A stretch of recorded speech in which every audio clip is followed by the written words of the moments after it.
getting close. Animediate. Do you want to move here more? Yeah. I mean, I don't mind if you want to block my Look view. at this other good anime that is on. Yeah, but Devil is we a could be part-time. watching Oh, Sex is and the that City the- 2. That's the one I showed you, yeah? The one where the devil works at McDonald's. I don't think I've seen Pretty an sure- episode of it, but I you've swear definitely I've shown mentioned you it to me. that. Because that's the show that I show to like everyone. Is it licensed as McDonald's? No, it's McRonald's. Okay, that's fine. And Yeah. it's so like they like really get into the specifics of how like McDonald's like corporate hierarchy works. Can we watch that now? Can we Well, just... no, because it's way better than a 6 out of 10. Alright, you gonna pick it? I might do. I don't know. Otherwise, I'm gonna put that on my list right now. It's really good. Isn't there another one where I'm like sticking the that on the character watch of list. or am I just thinking of? I think I probably am just thinking of that one. Is there a similar thing where like Death is a character doing mundane things? Is that Death Bridge? Wait, so the character is the devil? No, this one is the devil is a part-timer. It's like literally Satan is like, yeah, I'm in the human world now and you have to work at McDonald's. I don't think it's on Netflix. Is it not? No, I think that's just what people probably search just, for. yeah. Fuck. Oh, that's a shame. Well, Damn. it's really good anyway. You'll find it on dodgydownloads.net. You give that website a lot of traction, you know. Right, I'm actually being paid. You've created. You've really brought the. Gotta say, well, now we've given it an endorsement. We are doing a We're podcast recording. right now, right? Hello. Oh fuck, that's a really rambly intro. Oh well. It's Give a listen to anime this fucking podcast. So, that's not the worst intro we've ever done. Okay. Hello and welcome to Animediate. This is our anime themed show. We're on episode 6 out of 10. It's been about a year. Yeah, we've all grown. We've had our time skip, and we were all adults now. I guess.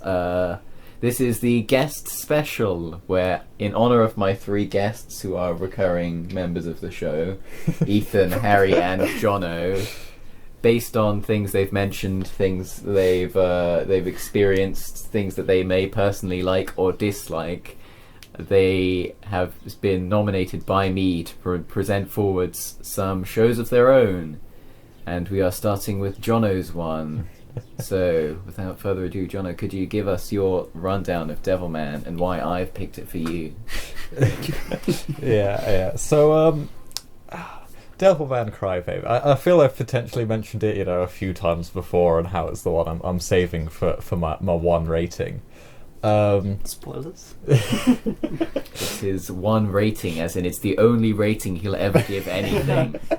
Yeah. This is, if all of humanity dies and only this is left, it's still fine. So I randomly stumbled across this on Netflix when it came on, and it is.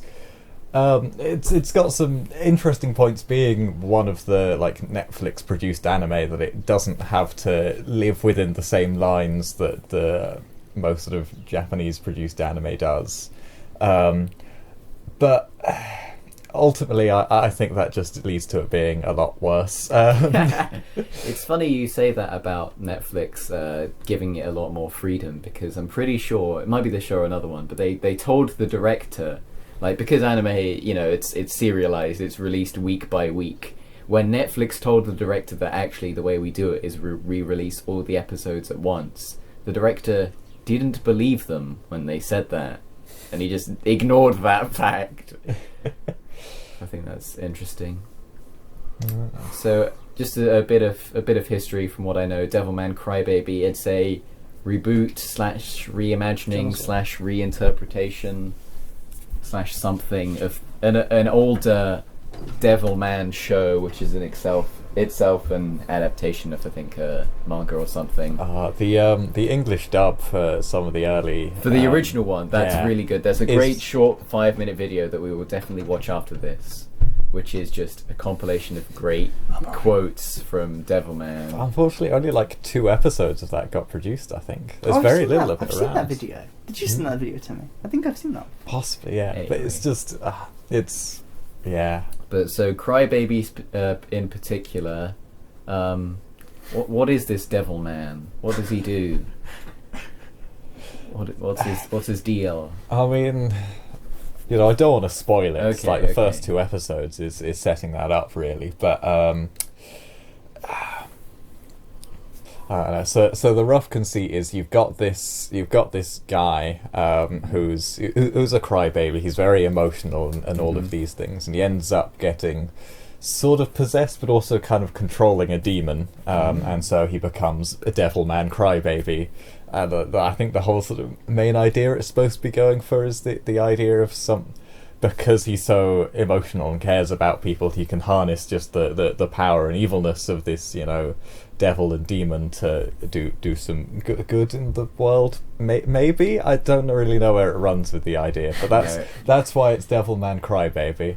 Someone goes running, right? Isn't that I've seen the running gif. To a lot of running and relay shots. I've seen. I mean, based on the name alone, Devilman being, I assume, just like an interpretation of like Batman, Superman, Iron Man, those types of superhero names, but it's just Devilman. That's such a good name. I'm already sold on the show. Will it be as good as Daredevil? That's the question. Oh man, Daredevil, man, they cross over. Can it be done?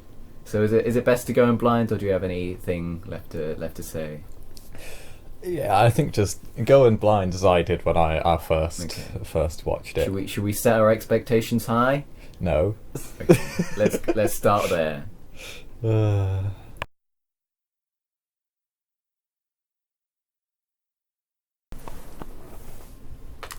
Yes, there we are. First episode. What do we think? And maybe a small recap as well.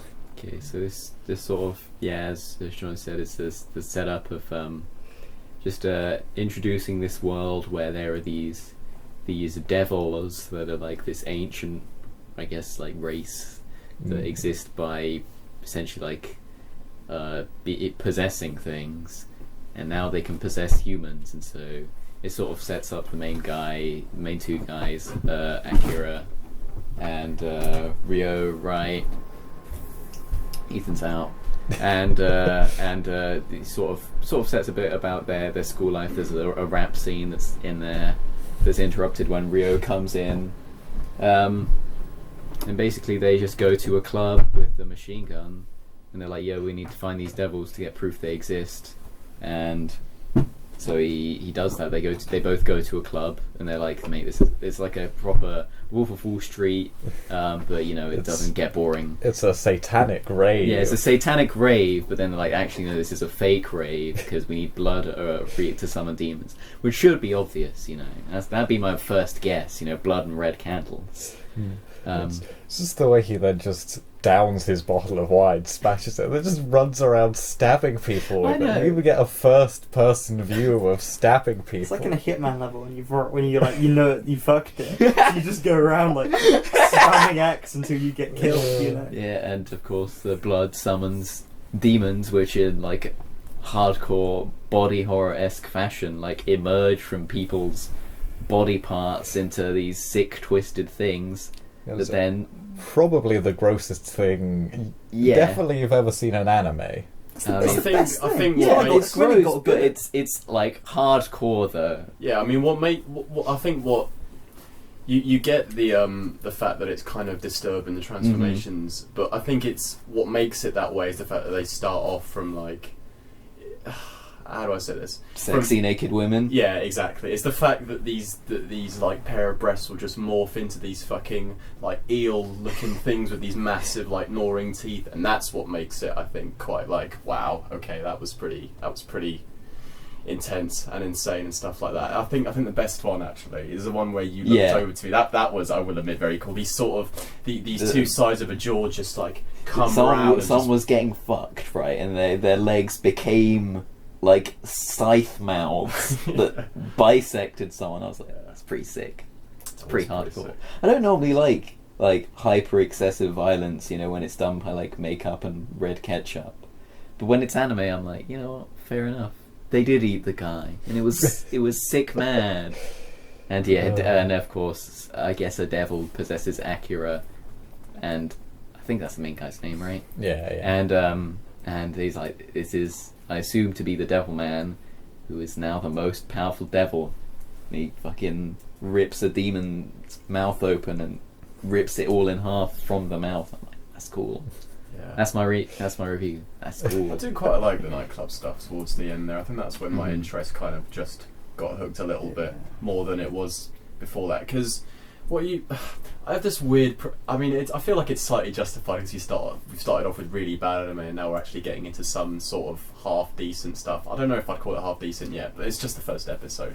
But I have this preconception with this podcast that I'm just going to be very, very bored, or just not interested in it at all. It was And hard to be bored when shit like that was happening. Exactly. And up until you have the scene in the car as they're driving towards the it's nightclub. quite exposition-y. Exactly, and that's where I was, because I don't know why, but in anime for some reason I always have like a hard time following subtitles, and I don't know why I have that. So in that section I lost quite a bit of it because they were sort of throwing all sorts of stuff at you, and I couldn't follow most of it. So I was kind of just like, oh, okay. But then they got to the nightclub, and what I liked about the nightclub was that when you actually get in, you have these really you have this really insane contrast between these bright colours that work so well, and it comes across this kind of really vibrant atmosphere that really does kind of like grab you by the eyes and keep you looking. It's that great like Technicolor colour palette that then swaps to black and red when the Devilman appears. Yeah. I don't know. The exposition scene I did kind of drag a bit, but I guess it's just sort of set up. It is the first episode. Yeah.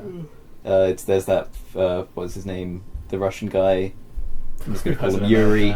Yuri, who is one of like the first people to be, I guess, possessed by a demon, and so he goes out in a burst of flames by dousing himself in gasoline. But I have no idea what the first 5 minutes of that scene were. It was just random kind of like sections of stuff happening, and then the main plot actually starts, and I don't know how that's going to come back. It was very fucking boring until that guy just pulled out a machine gun. I'm like, Yes, okay, the machine gun. I was like, I'm in. Yes. And then it was like the nightclub scene, and it was just like, well, it's because it starts off with kind of typical high school drama yeah, and anime. I can't be fucking around that shit. All the protagonists are literally the same guy. Yeah, I know. It's just, and then the nightclub scene, I was like, you know what, this is just, I'm not enjoying this until like the weird body horror starts, and I'm like, okay, if this show's gonna go there, I'm down for this. It's different. It's incredibly violent. I enjoyed that, and then the kind of the black and red stuff towards the end. I mean, that's just great. Yeah. I mean, that just reminds me of the way they used to do the Batman the animated series, with like starting with blacks and then adding the colours, you know, to kind of get that like creature moving in the shade. Like, so it gets you interested. Yeah. hopefully, there's more of the second half of the episode and less of the first half, because the first half is just like, I'm like, what am I doing with my life? Like, they're on like a track and field track. I'm just like, oh, God. And it's a shame because you can't hate that have kind of like stuff. constant violence and constant like high octane stuff as in throughout the entire episode. So you probably will need more of that kind of content from the first half. I hope to it sort of- paces it well, because you can do that if you pace it well. I don't know, Yeah, but even I forget you ever watched the show. Like, I always look to you and it's like, is this going to happen? You're like, oh, I don't It's know. me, you have to I mean, yeah. I was definitely being like, okay, I get why Johnny doesn't like this, but at the end I'm like, okay, this is a lot better than pretty much everything we've watched so far. Just in terms of I don't its like, I don't know, just the way it's been something, at animated. least. Yeah, the other stuff was just so, I can't even remember the names of the shows we watched before. They were so like, they just don't deserve to exist. Whereas at least I remember things from this. I don't know how the rest of this show is gonna how it's just gonna like advance, but it's still nowhere near as engaging or as interesting as the abridged version of SAO that I SAO that abridged is was really good. But Yeah. we'll see. I think I mean, the thing about SAO, right, was that it was the anime show where I watched it. The storyline Paid was attention. something that I could. Yeah, I was Well, paying yeah, attention. I I was- actually felt the need to look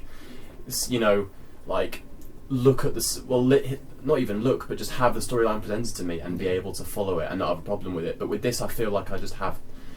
I don't know. It's the first episode. Yeah. It's the I first mean, I episode. hope that now it's introduced the Devilman, that he will have cool things that he does. You know.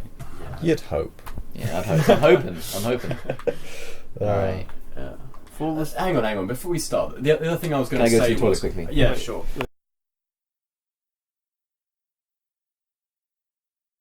Oh, Joe, do you want to know what my primary objective is? Yeah. All right. So in this episode, you have a bit of the aftermath of the satanic orgy. You have you have Akira. He's got this new body now. So the opening is just all the female characters fawning over it, and That's funny. It is quite good. Yeah, but it is kind of funny. like business as usual when it comes to anime. Yeah. Stuff that I've It's not, funny in a like- terrible way. Yeah. I think is the best way to I describe think it. it's kind of.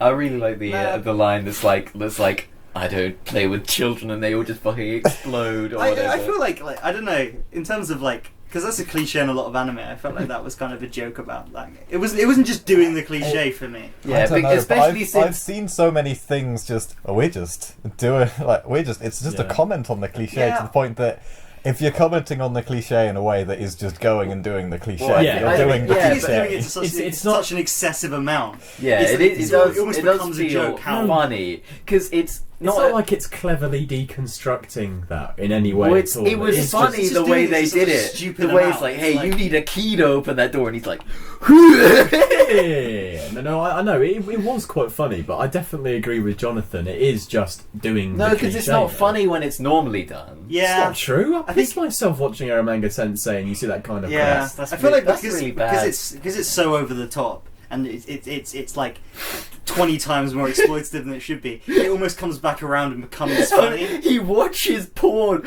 on like a cinema screen alone. That is the younger brother of Miki, the one who does all the relay races. We don't know what age that child is at this point, but he looks like 10. But that's like, a I callback was to the talking bit about the before where they're school. like, don't watch porn on the living room. It's actually her little brother that's doing it on Akira's account. It's pretty funny. It's not as funny as Tony finds it. Like, Yeah. it's Yeah, yeah. So this Don't talk about it, please. Don't talk about it. well, I'm going to That's go what we to do the in this primary. show, Ethan. Your primary objective is to secretly take photos of the naked bodies of young people. we laugh because Yeah, it's a funny it's line. a brilliant line. Like when I watched that for the first time, pretty we sure- went back, like relived that like 3 times It's so over. fucking yeah, Mm. and I That's- feel like the dub makes it a lot better as well. Yeah, It's a lot that's- cheesier, 'cause it's so- stupider, which it's just so- makes it funnier to laugh at. Yeah, because it's so cheesy, and I feel like that's what Mm. this show is trying to be. That's a great moment. It But really is.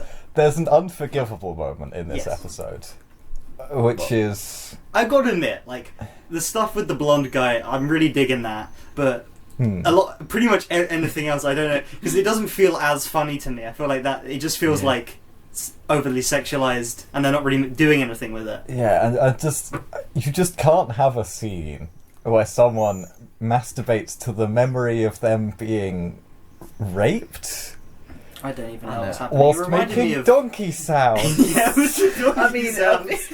like, what the fuck is But that? but it makes they you just laugh kept at that going on scene. into the next scene as well. They won't It's like it kept going, like how the Last Supper like kept being in the back. That I because I don't know though, because it is horrible, but because it goes on for so long, those donkey sounds. I'm like, It's what the fact the that fuck it, is this? it makes you laugh at a scene you would never laugh at. Yeah. And It's not even Ultra just that, it black feels- comedy. It feels so like tonally out of whack with the rest of the episode. It just sort of comes out of nowhere. They don't lead up I don't to know, it. I It's feel been like- I really feel funny like up until that it- point, and then it kind of just tries to I think do my something problem- really dark. They are setting up all like all the photographers and the model guys, like the guy whose primary objective is to No, take no, no, photos. no, no, no. They're setting them up as villains, But though, you can't right? really make them the villains and then do what the show is doing. You can't have it both. It's a bit like the Wolf of Wall Street, right? You can't make a comment on it. Wolf of Wall also Street didn't indulging make it. the comment, and this is like it's because he's Devilman. He is like becoming the bad to stop the bad. Yeah, I get that. But like what I'm saying is the show is being like, oh, look at these bad people being like, oh, they're taking covert pictures, they're doing all this, and then the show is just like sexualizing every single female character. And like, okay, Yeah. if you want to do that, I think you should just sexualize like. I mean, With the man, did you see the balls? Okay, yeah. Did you see Yeah, it? okay, no. This was like 4 seconds. How many seconds of like fucking tits were there in this? Okay, It's not okay, equal. fair. It feels like the animators and just bear want in to mind jerk that off. the But one maybe, thing the maybe Bolts to be was- fair, though, it is more about the fact. Maybe it is a feminist piece in the sense that it is showing that there is disproportionately more sexualization of women in things like the journalism But it's doing industry. it. Look, Well, yeah, because you can't comment on it and show it and then not show it. I don't know. It feels weird because of how hypersexualized it is, just to not have an equal balance of. I feel like in terms of I feel that's. no, a fair I feel like comment. it's part of the part of Because the like, it's point, every though, anime part of the though. tone. Like I don't know. I mean, I don't know. It just feels like it's doing what other animes do, but more, in that sense. I don't know. I would have less of a problem with it if the male characters were equally as sexualized, because then I'd be like, okay, everyone is so ridiculously sexualized in the show. That's what they're going for. Maybe. I like this. This works more for me. I feel less uncomfortable. I wouldn't mind that. I do think Devilman being the main character though is kind of helps. Yeah, I guess I want more of that and less of just like the assistant. Like a 10-second shot of her ass as she walks away. Yeah. Like that's not really. I don't know. That just doesn't. That stuff just makes me feel uncomfortable, and I don't find that funny. Whereas I find when it's so outlandish and over the top, it is funny. It's almost, but like, yeah. It's. I feel like it's trying to have it both ways. I feel like it's part of the club beat vibe it's going for includes that style of thing. But then, like the base show without that also has those elements. That's what I'm trying to criticize. Maybe. But anyway, yes. As a brief recap of the plot, basically. Oh yeah, we didn't even talk about. Yeah, that's true. Because it's kind of it's really just sidelined by the random scenes it has for the most part. But basically, he's gone out. Well, there are these demons around. The shot of the priest with the gun. He's watching. Yeah, so this priest with a lot of guns and who wears a lot of watches on his arm. Because that's the first thing you see is like that all those watches getting like his arm getting like ripped off. It just cuts to the same still image of him. The show's telling me insane. Yeah. I feel like that's what it wants to do. I know. Open the window, Ethan. It is open. Yeah. I think. Sorry, Tony, it's not a well. I think I have said the ventilated things I don't particularly enjoy is when the show is trying to be like a high school kind of thing. I don't know. I like the Devilman stuff a lot. I don't like the Crybaby stuff as much. I'll say that. Yeah, I'd agree with that. I mean, I do like the Devilman stuff in the sense that like when you see him and he like gets embarrassed by the girl and then he just runs away at like Jedi super speed. Yeah. It's funny when they go back to those guys at the pier who are just rapping again. They are quite funny. And he's like one hand is in a. So what is he? So he spends most of the episode like getting to terms with the fact that his body has just been upgraded massively, right? And that's what he's got to try and like gone through explore puberty too. Yeah, and then at the end you actually get to see like a proper look at him, fighting actual devils who were killing priests with machine guns. And you've also seen who seems to be in charge of those three, or maybe not necessarily in charge, but like were chastising them. We saw for the devil having leader to, lady, and she rejected this guy. Yeah. And again, I think the dub really helps there because it's so like Castlevania, and they're like, I am evil devil hunter. Well, it's just like the voice. Yeah, it's so well delivered in that kind of cheesy. Wait till you find what those two characters' motivations are. Like, I'll bring it up when it comes. They're great. It's one of those things that I really appreciate, and also both say is a reason why it's a terrible show, but also it's such a unusual and brilliant idea. Because I'm laughing a lot, but I feel like about 70% of the time I'm laughing with it, and then 30% of the time I'm feeling very uncomfortable and I hate it so much. But like, because so much of it is making me go along with it and enjoy it, I wouldn't call it bad.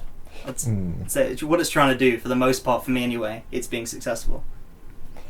I guess it depends on those moments where I think it's tonally, like, it's toned, it kind of, I don't know, when sometimes it's not funny and it just makes me feel uncomfortable. It depends how much kind of moments like that actually impact your viewing. So I guess if you have more of those moments, Johnny, that would make sense. You can't forgive it for that.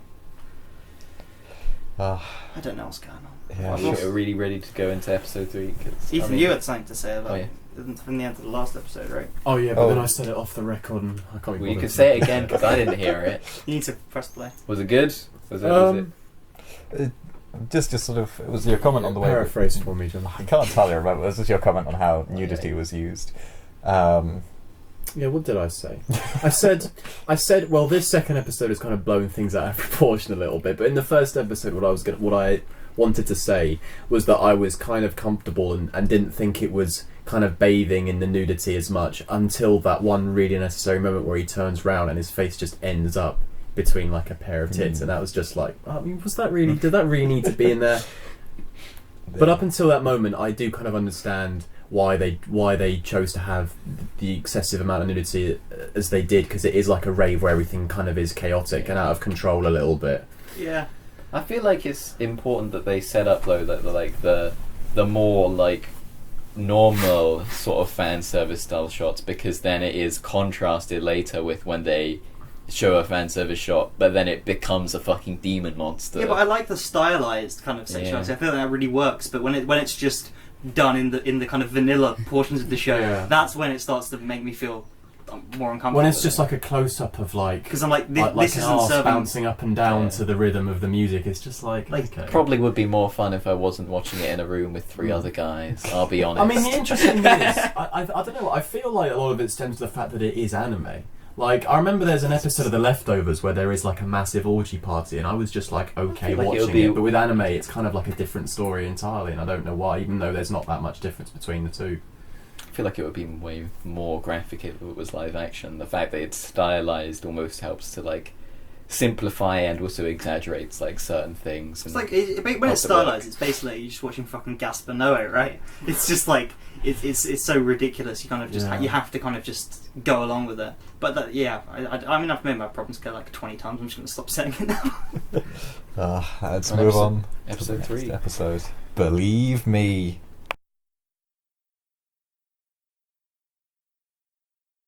Can someone swap chairs? Oh yeah, we're rotating. Yeah, can we swap? Yeah, you might want to move this. That's a massive fucking ass pain. The sausage chair.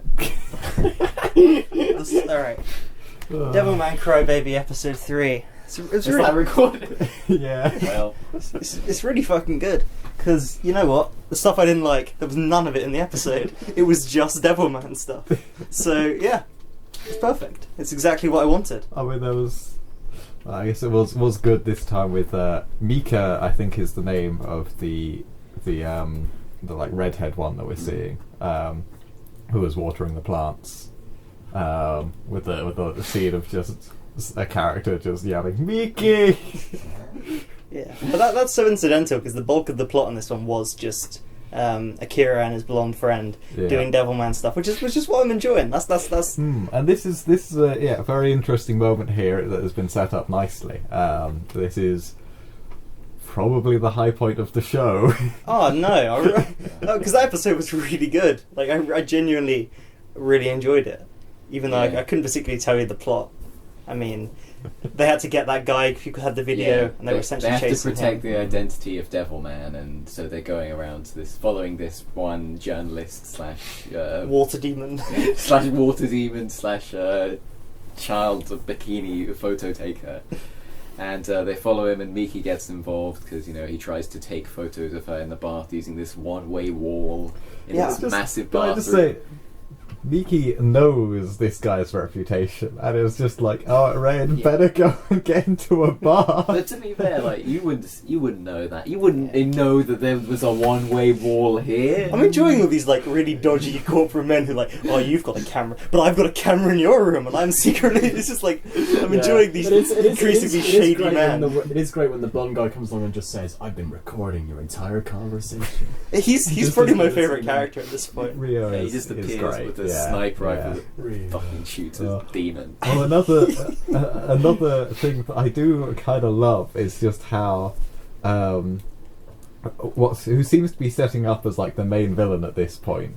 You've got a bit more of their sort of backstory. It's kind of been hinted that they were like lovers with Anon in their like previous conversation, and this bit it was just them basically going, why haven't you come and fucked me in a while? Like, I feel like the demon like possessing the main character. I feel like that's a great motivation for this show, though. It fits it so well. Did the original show have the same premise?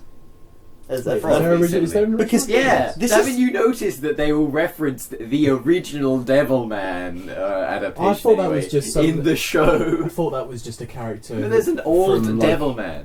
I think it has a fairly similar. You know how in Game of Thrones when they talk about Jaime Lannister having stabbed the previous king. It's not because there's like a massive TV show before that. It's just something that happened before the show. They say, I thought Devilman was just that guy from TV. They're like, yeah. In fairness, if you don't know, you yeah, don't know. maybe. Yeah. But we did, that's the one where the I just English assumed- dub is brilliant. Oh, fair enough. Okay. So I just assumed that was because there had just been a That's a previous really funny Devilman, but just set before the Yeah. show began. Oh, That's all. okay, fair enough. Not that there was actually like. But yeah, Because the point I was there've been going to multiple Devilmen. Yeah, the point I was going to make is because I'm not sure when this character was created, but he is basically Venom, right? He's essentially like It reminds me a bit of it. he's like a regular guy who's got to deal with having this kind I'll of look up some. creature inside of him. That's, Eddie Brack. yeah, except this is actually good compared to the Venom movie. Oh my god, the Venom movie. Yeah, What would you give the Venom movie, Johnny? I've not seen it. I have, and I'd probably give it a 3 out of 10.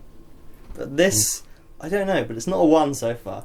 It might massively nosedive like the Black Mirror episode and just be really bad. Like the fact that you said this is the high point and there's 7 more episodes to watch kind of worries me because, you know, I'm having fun here. Yeah, like because remember when I first Very watched close. it, this was the kind of having fun stage of it. Yeah, Alright. I definitely wouldn't be cruising on down to one avenue of my opinion. Of But there are elements of the show that I don't like that if they suddenly became the bulk of the rest of the episodes and all the stuff I was interested in just stopped, I could see myself losing interest very Does quickly. the source of the So- comedy in this show ever start to get like time worn and a bit kind of like, oh, so we're doing this gag again kind of thing? I feel like it's been pretty inventive so far. Yeah, I don't know. I feel there's been genuinely like good jokes. I don't know how much of that is because it's the dub, and it's like it's like the hokey voice acting, or how much is Yeah. actually written into the original. But I mean, the raps are great. So, you know what? This is a bit of a tangent, but I feel like that's why Grave of the Fireflies works, watching it in its original language. I feel like watching it in English, I just don't... I think watching something that's been translated to English, it won't be as well executed, Yeah. so there's more opportunity for you to like take the piss out I of think it. yeah. I think my thing I've kind of come to now is if you're watching something serious, it's best to watch it in the Japanese with the English subtitles. But something I think shows like this and like things that like are kind of more stupid and more comedy based, I think is better to watch with like hokey voice acting. You know, I think that's. That's why it came as a surprise to me after finishing the show and seeing that YouTube had its own little section of the philosophy of Devilman Crybaby, and I'm just like, what? Where was that? It's presenting, a criticism Yeah, of people taking advantage of younger women.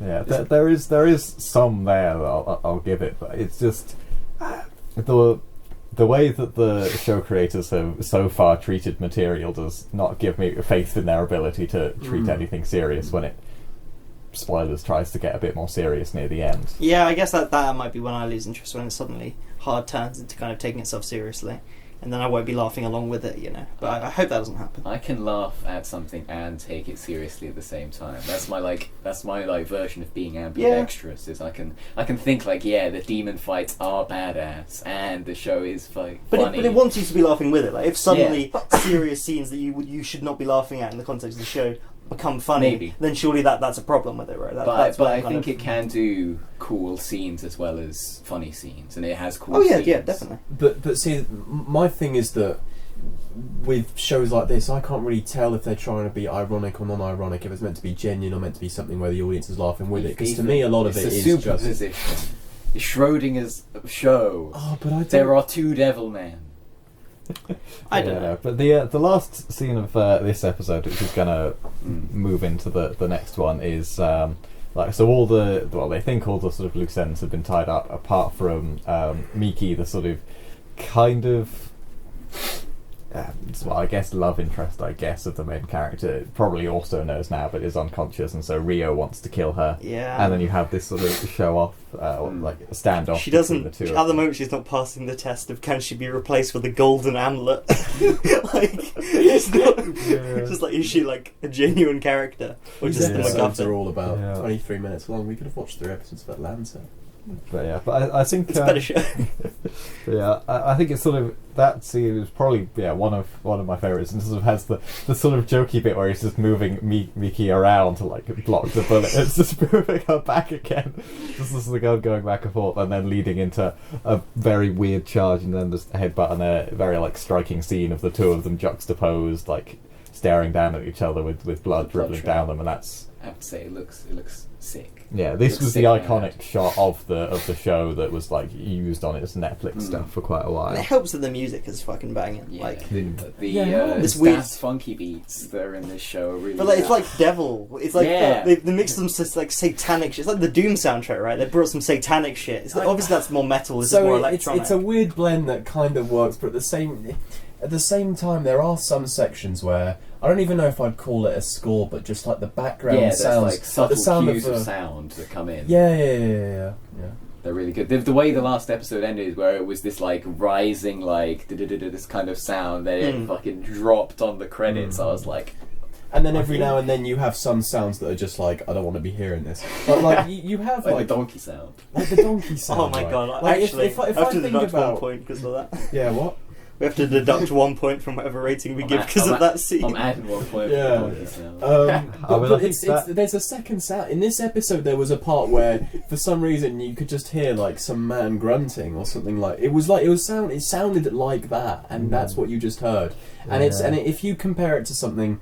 I don't know why I'm using this comparison, but when I always talk about dissonant scores that I still love listening to, I think of There Will Be Blood, and this has I know, and this has dissonant sounds, but they're really off-putting at times, and I just don't really like hearing it at all. It had a good moment, I felt, when Akira arrives at the studio. It's sort of initially this kind of nice, happy, upbeat thing that as the door opens and he gets in, sort of becomes a dissonant thing. Yeah, sort of drops in and then becomes the main you are thing. right. I don't know if I'm talking about that section though. There is a I have to go back. It means rewatching this, which I don't really want to do. But there is a section where there is something that sounds a bit like a donkey that's been used, and it's meant to make you uncomfortable, but it just doesn't work. That's when the is that when you see head the villain? demons are like found the file showing Devilman. Oh yeah. That's exactly it. And I commented on it right when we watched the episode, and that's how you know. Yeah. Alright, anything else? Really good. Should we watch I'm this? hyped for this episode. Are we ready to get started? Yeah. I mean, this is meant to be the high point, Tony. So we should just Okay. stop here and give it a rating. I think we maybe should stop after episode 4. Just have a little have a break. Sure.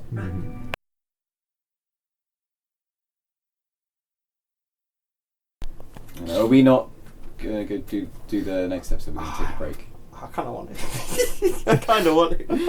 So that was Harry episode hooked on 4. it. I genuinely really like this. I had my problems with the first and second episode, but like 3 and 4, I really do like them. Especially, I mean, 4, there wasn't a single exploitative sexual shot on the whole thing. It was just weird monster stuff. I like that. As well as the more personal stuff as well, which was handled pretty well in this episode, I'd say.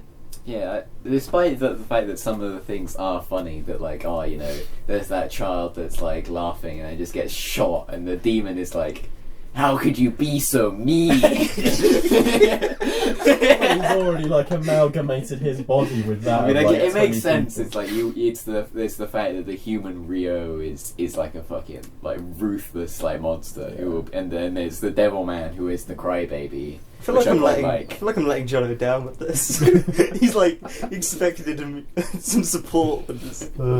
He's got a little bit of support from me. I mean, this last episode I don't think was anywhere near as good as episode 3. No. The thing about this is that there's a lot of filler for me in this one, apart from towards the I end think where it comes together better. I quite liked that kind of the crybaby side versus in this one instead of the Devilman side, because it did set up that climax where metaphorically killing the beast is kind of him getting over his problems with his parents, which it's not subtle. Like the fact that when she's on the bus, she's looking at a photo, and then like at the end of the episode, he's flicking through photos. You have about 17 flashbacks, but it worked for me. You know, I took it seriously in that moment, which is what you like. I think it's good how it can sell such intense, different emotions. It can go from being funny to shocking to heart wrenching. Disgusting. Disgusting is the big It's got one of the great shots of just someone sitting on the bus and the head being swiped off in such a swift motion, like it's just being grabbed off a shelf. I'm just like, that is incredible. I tend to like really kind of. Tony, why did you give this a rating before you'd watched it? Why did you just guess that you think you'd give it a 6 out of 10? No, I didn't. Well, I mean, apart from the fact that it's in 6 out of 10 and the breaking from the trend, this is just a guest episode. Remember when we did episode really- 5 and then it was an 8 out of 10? Like, There's no real rules to this anymore. Yeah. The only rule is that there are Tony no just rules. picks anime now. I mean, if You picked this one, guys. This is the guest episode. Yeah, that's right, Jonathan. You had the say in this one, didn't you? This is like when Harry picked all of the trilogies before he said, Hey, you I can have the picked choice. 3 of the trilogy. Yeah, in all fairness, I was allowed to pick one, which I'm quite happy with. Yeah, so for me, I don't know, I'm not terribly interested really in the Devilman stuff or the way it's sort of, because it doesn't, to me it doesn't really do a good job of his kind of internal struggle particularly. It brings up, this feels like it should much more be a crux of a moment, like this is getting the parents involved who, like, before this haven't really been mentioned, and then just get a lot of heavy-handed like flashback treatment in this episode. And then I think the other thing is, like, from this point forward, it doesn't, like, this is never, you never feel like this has had an impact, which is really yeah, It feels quite like Monster of the Week though. Like, I think that's what yeah, is driving it. I don't particularly want to kind of be like, I don't know, get on my high horse, go, well, anime is bad. But I'm viewing this through the lens of, like, I'm watching, like, a cartoon. Obviously, it's not for children. But, like, I don't know, I feel like I'm not coming to this for the emotional complexity of dealing with the fact that you've had to kill your parents. I don't expect it to It's delve more into that. the intensity rather than, like, subtlety and nuance is Yeah. what you're getting from this. Yeah. And I think that's good. I also really like the English. Good job to the dub. Rap confession scene in the beginning. Yeah, that was quite impressive. I do like the rapping. I feel like, moments. yeah. Yeah, I got did like butterfly on his fingers. Yeah, it's quite cool. Hangs out with Radio Raheem. Just has butter on one of his hands. I know.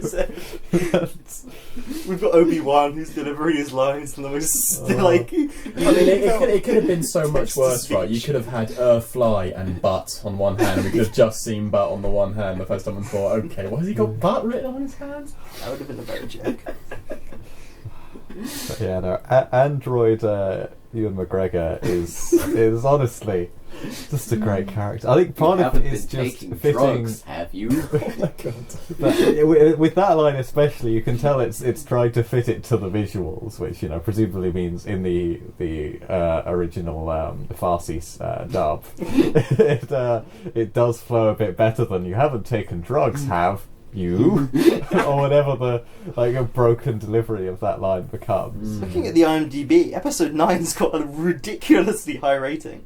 They're all like 7 out of 10s, but episode 9 is just 9.2. Wow, that's quite impressive. I don't know what the fuck happens in I episode don't 9. know. I've heard that the ending is the one thing where the original is better, but I'll see. Is this how an adaptation? It's probably A reimagining? Reimagining is what. Because I just assumed this was like a sequel series. I mean, it's a reimagining that where the events of the original exist as a cartoon show in this universe. Is it like a soft reboot? Is it? I think it might be something like that. Yeah. It doesn't really matter. I mean, I don't feel like I'm Yeah, missing it out. stands on its own. Yeah. Yeah. The original 80s version is a lot. It's a lot more like cartoony kind of. Can we watch that video thing. now? Should we end our mid-season break on the Devilman Yeah, the Devilman dub? Do you have YouTube on your Xbox, Ethan? Yeah, I do. What am I looking for? I'll show it. Let me look it up. Are we going to record through this? Nah, I think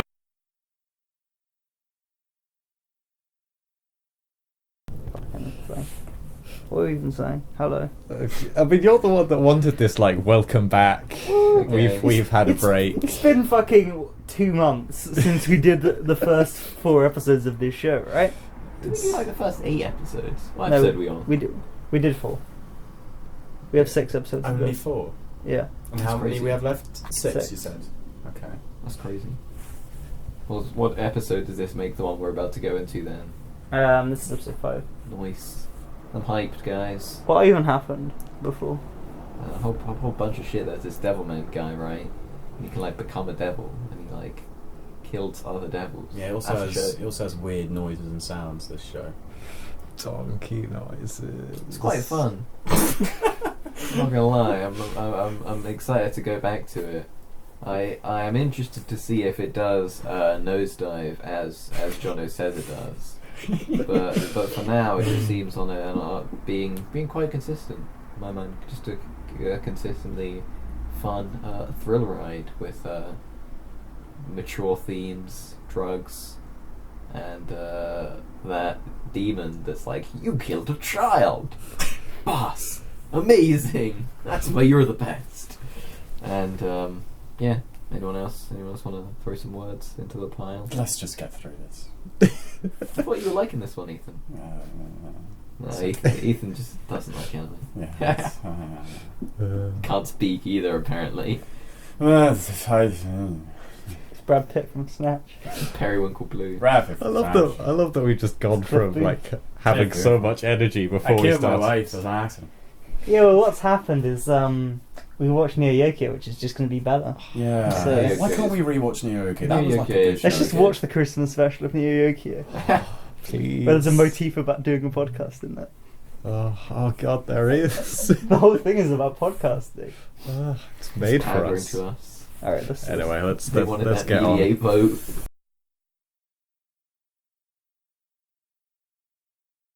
Yeah, me too. Devilman. Right, Devilman Crybaby, episode 5. It has a Departed-esque title drop, like in the midpoint of the 20-minute episode. Basically, the first half's shit, but second half's really good because it's just Batman, but he's a devil, so I like that. So Celine obviously knew the whatever Devilman's real name is or his real Amon. origins. Yeah, from the past, and she wanted to fuck it basically. So they have a fight, and it's really well animated. The music's pretty dope. You know, it just looks nice. That club beat Yeah. fucking comes in. It's great. You genuinely have stakes. Like he just fucking loses his arm, Yeah. and it's like okay, he's just lost his arm now in this fight. And I like the effect of kind of like the dark animation with the red moon, and then like the It's really sick. the yellow blood of the moon. blood. Yeah, that's really cool. But then the first half of the show is all the stuff I don't like. You know, it's like it's the real world. There's just like some fucking ham-fisted comment on police brutality where they almost shoot a guy because he's like that feels really weird. It feels like it's not doing justice to the. I don't know if it's meant to be like serious or anything. It didn't really work for me. You know, I don't find like the sex jokes that funny. I feel like they were written by like a 12-year-old. It has. But he does like splooge like It perfect. 30 litres of That episode. come onto the ceiling. Yeah, but that's like is exactly that's what I want quite- to talk that about. stuff I It don't like. embodies exactly what I don't like about anime. Everything they do has to be dialed up to 100%. When a guy comes, he can't just come. It has to fucking spray on the ceiling and create this massive. If it was just a puddle. regular thing, you'd be like, oh, what's the point, you know? Yeah, but I like. Well, that's what I'm trying to say. Yeah, I we like. just didn't all the- need it, did we? There we go. We don't need it. No, it was take funny. Take out a minute. I mean, It follows the logical through man, which is You might find it funny if you're Ben Worsley, but if you're like a normal guy, don't love me on the thing. It's really funny that it continues on because I think in both the remix and original version of Devilman, there's like a thing where it lists all his like powers, right? And one of them is like, oh, Devilman, he's got really good like eyes, and so he can just look at people naked, and then it comes full circle where he gets a bit horny, not gonna lie. yeah. And I think I much prefer quite funny. the kind of the hyper violent Devilman Yeah. stuff to like the perverted real life stuff. And I think I've said that. Mm. And my favourite I think episodes that's- of the show have been the ones where it's much more been focused on that kind of stuff. is that not the heart of the social commentary of Devilman Crybaby? I don't know. I still feel like it's very self indulgent. The And fact it's that- it's a lot of fan services Yeah. and the creators fucking jerking themselves off under their desks while they're animating it. You know, that's been my problem with a lot of things like this. Yeah. No. I mean, you could tell because with so many of the shots of what's she called, Celine, her breast will just be in Yeah. shot like, about 90% of Yeah. them, so you It's can kinda tell hard where to- they want the focus. It's kind of hard be on. to animate a sex scene around showing anything like I mean, that. no, you can do hyper. freeze frame right at the end of the episode where they're looking at her. The only thing that you see in the shot of her are those two breasts. What the one at the end of the show where it's her End of the episode. yeah, where she's fused with the guy and she's like a centaur thing. No, where she becomes a statue. Where she's Yeah, dead. you can do hypersexualization without it being kind of like I don't know, just a lot of like tits. I don't know. Yeah, just It- watch a like- Gaspar Noé film. You could probably. I don't know. I feel like there's a hyper. You can do know. hypersexualization without it feeling exploitative and leery. It would be If really, it's not no. equal- I think it would be really weird if it wasn't horny. If it was about such hypersexualized, hyper-violent, hyper pervert stuff. No, because you don't need the hyper perverted stuff. And I feel like No, the that show makes has struck the balance before in previous episodes, and then when I feel like it's kind of lacking maturity, I'm just like, oh, come on, grow the fuck up. Like this is 18, but really it's for like 12-year-olds. I don't know. I just don't find that stuff funny or entertaining. It seems wildly irresponsible for what was the guy called? Not Acura, but the blonde guy who runs around with him, who's like Rio. Rio. Patrick Yeah, Bateman. it seems wildly irresponsible of Rio to say, all right, you're having a tough time. Here's some money. Go and drink yourself to death, or get some Drink, girl. take or- drugs. Yeah, do Gamble. things that He says humans gamble. do. Yeah, He's- I was just thinking. Yeah. I mean, I don't think Devilman Crybaby is intended to be a lesson in moderation. You know, No, it's the obvious. opposite of that. So is the Wolf of Wall Street. Yeah, Wolf of Wall Street is boring, and this is more entertaining. I mean- it's the same principle, but like, oh, what if it was fun? You know? Yeah, I like the split of half the episode. If the last 4 episodes or 5 episodes that we got to watch are just the Devilman stuff, I will like this show a lot. And if it's the Acura stuff, then I will not. I mean, yeah, I don't disagree. I do think the my split Devilman interest. stuff is better, but I don't know. I feel And like the The human hypersexualized stuff works in the context of Devilman. Like when the beasts, like they might have like massive tits, but it's so kind of deformed at that point, and it's so ridiculous. Like that nightclub scene in the first episode, I was fine with that. It's more just like when he uses his X-ray vision to look at someone's tits. I'm like, okay, what? No, fuck this. That's kind of my point. I don't want to just keep saying the same thing, so I'll stop now. But I'm hyped to see where it goes. But the fact that the main villain is now dead, I'm like, where the fuck does this show go? What happens? I don't want to know. Donald Trump. I'm telling you. I don't want He's to in the know, show. but I am. In that interested episode, to we see saw what like happens. this shady sort of organisation with 3 people in seats talking to Oh, a bunch yeah, of. there seems to be like a minions. bigger group of demons. Yeah. Okay, that's interesting. We'll see where it goes. We're going to introduce Shield. Right, Let's next see. episode time. Yeah, go on then.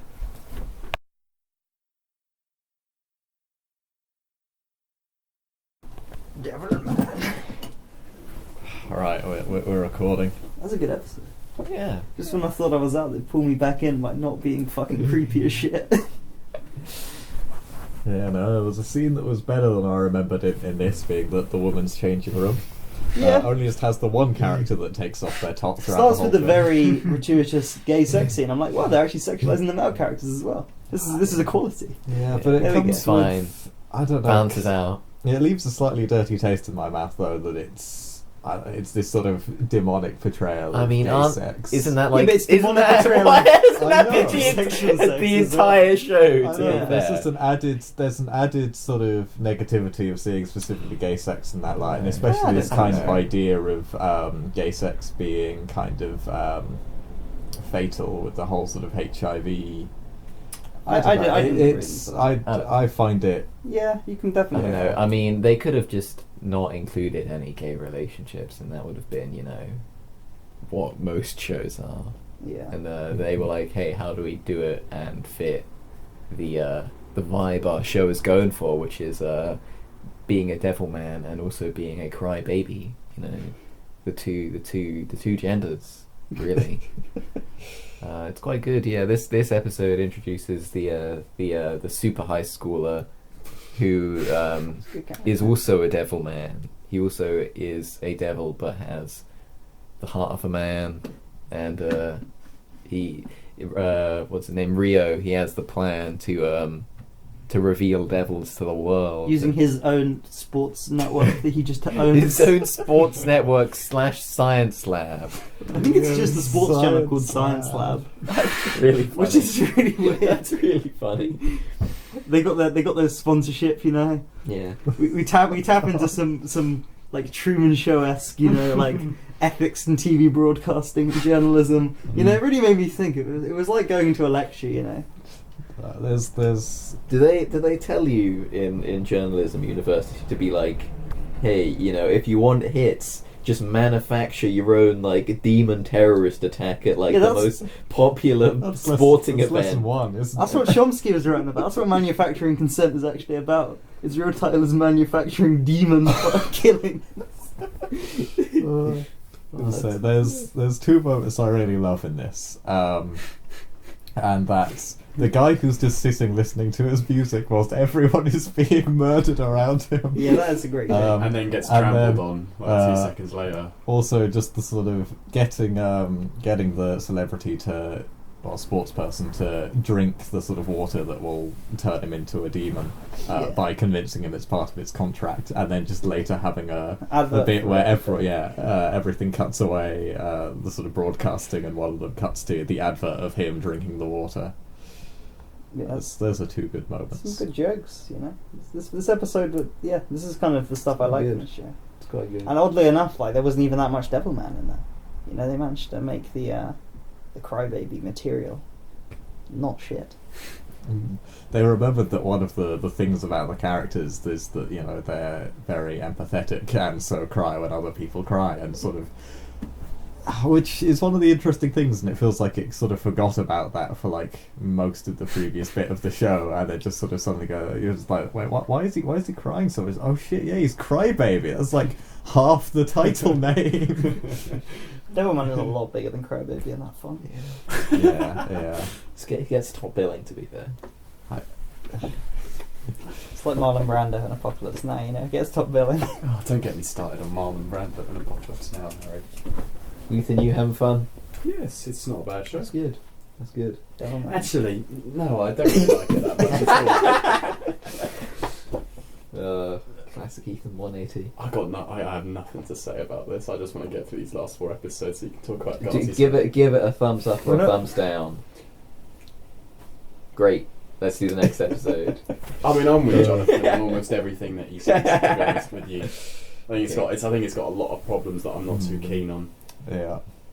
Yeah, like when I say it has scenes I like, it's still a 1 overall from me. Like It's got a lot of stuff that I do like. I'm willing to sometimes give it a rest, not as much as Tony is, but I'm not giving it a rest. I like those parts too. Well, some of them are a bit too much, but overall, I think it's. I don't know. If it were trying to be mature about it, I think that would totally miss the point. That would be like not. but I think it the show. sometimes can be mature about it, and it has been. Maybe. But I think it's, As long as it doesn't feel perverted, I'm fine with it. It's when it feels perverted that I check out. And that episode wasn't perverted. It was fine. Just regular old demons killing each other. I don't know. There's something. I don't know. I feel like this might just be me, but something like Neo Yokio has this kind of. I know obviously this has an overarching narrative, but Neo Yokio feels like it's a lot more coherent and has a greater sense of direction than something like this does to me. Yeah, I mean, I'm not. I mean, Whereas like, Neo Yokio I got on board with, and the characters and the plot and where it was headed, and with this I'm just kind of like. Neo I watch Yokio these is episodes just an because I American have to, it's cartoon, on the though. podcast. Yeah, I know that, but even with SAO abridged as well.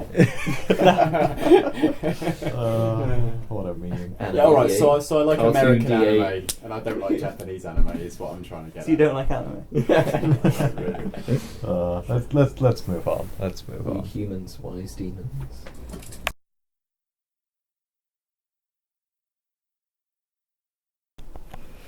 All right, so that's episode 7 done. Episode 8. I've lost track. That was 7 we just watched, I think. So we've got 8, 9 and 10 left. You made a facial expression that was so much like Patrick Bateman, it was unreal. It's like, let's see Paul Allen's card. He like replicated it perfectly. Well, thank you. This is gone into a strange direction, but I'll tell you what. This episode has done probably the thing that I like the most so far, and that's what they've turned Rio into and the kind of person that he's become. I really like his arc. you a kind lot. you kind of got the sense that there was something dodgy about him. Yeah. But I love everything he said in that episode. I thought was just fantastic. When he opened the Book of Revelations up and started quoting the Bible. I mean, when he was talking to Akka in that scene, his hands were waving around. He was. I mean, he looked like he'd just gone completely off the rails, and I actually loved that. Yeah. The other thing is though that I'm not a massive fan of. It has like. it has the Game of Thrones Series 7 thing of this show has a pacing. It's going to stick to that pacing. And in this episode, it's just like, now we're just going to throw things out left, right, and centre without any warning. We're going to have nukes going into the sky, and we're going to have this completely dystopian society come out. Well, maybe not out of actually a bit out of nowhere. But it's just the pacing is kind of, it was steady, and it was working. Working's a bit strong, but now it's just gone completely. It's just. I would quite enjoy like a whole series that explored how this society became like this, instead of it's just like, oh yeah, they did this one broadcast where like this guy kind of turned into like a bull and then killed a load of people, and now there is a literal army of people that dress up in white and just kind of go around like. I kind of like that it's sudden. It's interesting how you like. It's the sudden like jump, and then you slowly like learn what the world is like through being in it, you know, which is neat. I think the way it delivers the exposition at the start is genius, and it kind of you're just there immediately, so you can kind of see how the characters are kind of reacting to this changed world. And it's just moving quick. I enjoy it because of that, and I know, like, Souls vs. Dubs, we've had this discussion many times, but I would not want to be watching this any other way than the dub. Like, the way they deliver the lines is so over the top and cheesy. Like, when Akira came into that room, and every line sounded like when Robert Duvall shouts, like, "The human race will survive, Sonny!" Like, I was really enjoying that kind of delivery. The line, like, humans have, like, compassion and knowledge and huge armies. Yeah, just, like, it is ridiculous. And it's taken that ridiculous. Someone ridiculous walks through a door labelled 666, and then another character just turns to the Bible. It's taken that stupid kind of stuff from the start, but then it's like it's I don't know. I'm genuinely getting invested in the story now. I'm absolutely I'm like, sold. What the fuck is going on? This has just become political commentary, you know? You just it's the idea that, like, well, I don't know. It was a show where a guy went to a club and like saw naked women, and so I guess that being in the same series as the show that is about a post-apocalyptic, like, someone could be a demon and like everyone's turning on each other, and USA is filled with demons. Like, maybe you could see that those things as being at odds, but I'm like, you know what? Both of those things are cool. Two cool things. This show has the two cool things. It's great. Yeah, it's kind of use of paranoia. Yeah, I genuinely like it. It's basically become the thing. There is genuinely like a shot that was like, that's this fucking Tiananmen Square, you know, someone standing against the tank. It still feels like in this episode they've jumped too far too quickly. It's sort of like, people are paranoid. It doesn't really explore it particularly too much, and sort of now it's kind of gone off with its own. I don't think you're not coming to it for like an in-depth exploration of the fucking racism or the refugee crisis. But touching upon those elements is enough. In the first half of this series, they set up a world, and now they've set up a radically different world, and we have to spend time exploring that. That's interesting. We had 6 episodes for the other one. I think it's pretty It's a interesting. lifetime. The show can pretty much just switch what it's about halfway through. Yeah. It's like Philbert, become this become this like second coming of God, you know, show where the earth is being enveloped in a white sphere of God's wrath. But it's very difficult to introduce something like that naturally and organically, and I don't feel like the show does. I don't think anything about the show is natural or organic. Yeah, it is over the top and stupid. In that way. Fair enough, but if I'm I know none of you have seen this film, but From Dusk Till Dawn, it starts off as a crime film and then becomes a vampire flick halfway through, and it's a massive change, but it still feels like the second half of that film was set up. There was some natural sort of progression to get to that point, and then with this TV show, it's just all over the place. I think. I mean, it's just not really what I like. It's going all over the place, but it's going to a lot of cool places. And you know what? It's not like I watch this and I'm like, that doesn't feel like an episode of Devilman. I feel like it has enough. Well, I suppose that's true. You know. Yeah. If it became like a rom-com, like a Love Actually style, I'd be like, it's going too far. You know, it's jumped too many sharks. But this, like, I don't know. It's still fitting in the same tone. And I believe that the world they spent the first few episodes establishing would react in this way. Mhm. And the fact that the I don't know. I think the fact that we've been seeing it, like kind of like the behind the scenes, we've just been the getting. underbelly. Yeah, we've kind of been. You spend the first half of most episodes in the real world, and then like the hidden kind of underworld of the demons. And the fact that it's the Split. second half, both halves are kind of come together towards the end. I think that's really worked, and it's taken elements I like from both halves, and it's not as fucking perverted. So I like it more. There's not enough time for horniness when the world is ending. I think though with me it's sort of the way it just kind of touches on things and then just literally has a line where just one of the guys goes, "It's the greatest show on television." It's just like, get off your own. The line show. like, "This just in, we just got this image from a satellite."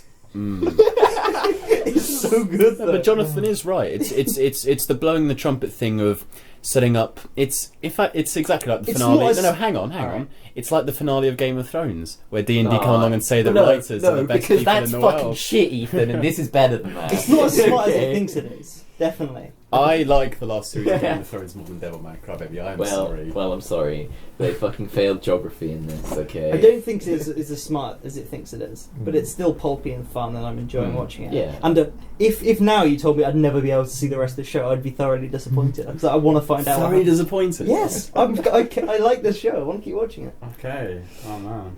Yeah, I mean, there's let's just head on. Let's just head on.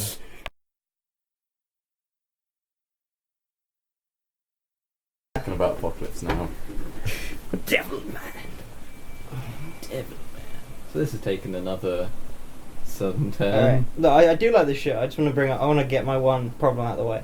Like maybe this is just a problem with the runtime, but you have a genuinely emotionally poignant moment where, and you have, and I love kind of human empathy being visualized with the tears. But like him, the father realizing that his son is kind of one of them, and that sequence is all impressive. Like we weren't laughing during it; it was genuinely like well done and emotional. And he buries them in the grave. Okay, you need 10 seconds of just silence, let the audience sit. But it's like 2 seconds, then a big demon with like 20 other demons like, "I am the king of the demons." I'm just like, give us a fucking moment, please. Yeah, that's what I think. Because it's is a a bit really good scene. Like it is. You just need to spoiled let by the just need fact to let that it it's in the breathe. show. Just, for me. yeah, just let it breathe a little bit. I think what makes it so poignant as well is the fact that you don't expect the father to show any physical emotion because he's such a stilted. It's really robot impressive how the that entire actor time. goes from being one of the worst at the start of the show to having one of the probably the most emotional moment of the whole thing, and is actually acting well. And there's been some pretty emotional. I'll tell you what, I also did quite like. I'm really bad with names, but oh god, what's her fucking name? Basically, the main female character in the show. Which Miki? Yes, which Miki? Miki or so not, Phoebe. so not the Miki that's kind of quite aggressive, but the other Miki. The one where she finds out the news, she just leaves very, very quietly. And I think that's really well done. And so, and then she breaks down in the room by herself. It's really good. They stole the fucking opening shot of Apocalypse Now. And there are some, I don't want to call it racist, there are some questionable stereotypes. Like, me and Ethan keep joking that the character is Colonel Kurtz. But the fact he goes to a village in Peru, they all start worshipping him and there's a statue. And then the fucking people of South America become the demons. I'm like, okay, we're going there. Sure, I'll go with it. I mean, there is some hinting that maybe this Ryu guy has some weird nature about him. You see that idol of him that's carved with like wings around him. He's like, is that me? It's it's definitely a cool sequence. Yeah. I don't know how woke it is. Yeah, but it is great how the first thing that you see is what looks like the Cambodian river, and you're like, oh, where is this gonna go? And then the fucking napalm stuff as well. Okay, this is a really random point. I'm just getting this in here now. In Chrono Trigger, one of Luca's moves is called napalm. And I think that's a little bit insensitive to imply that Luca can napalm enemy. Anyway, So I just noticed Just call that, in the white phosphorus kill streak.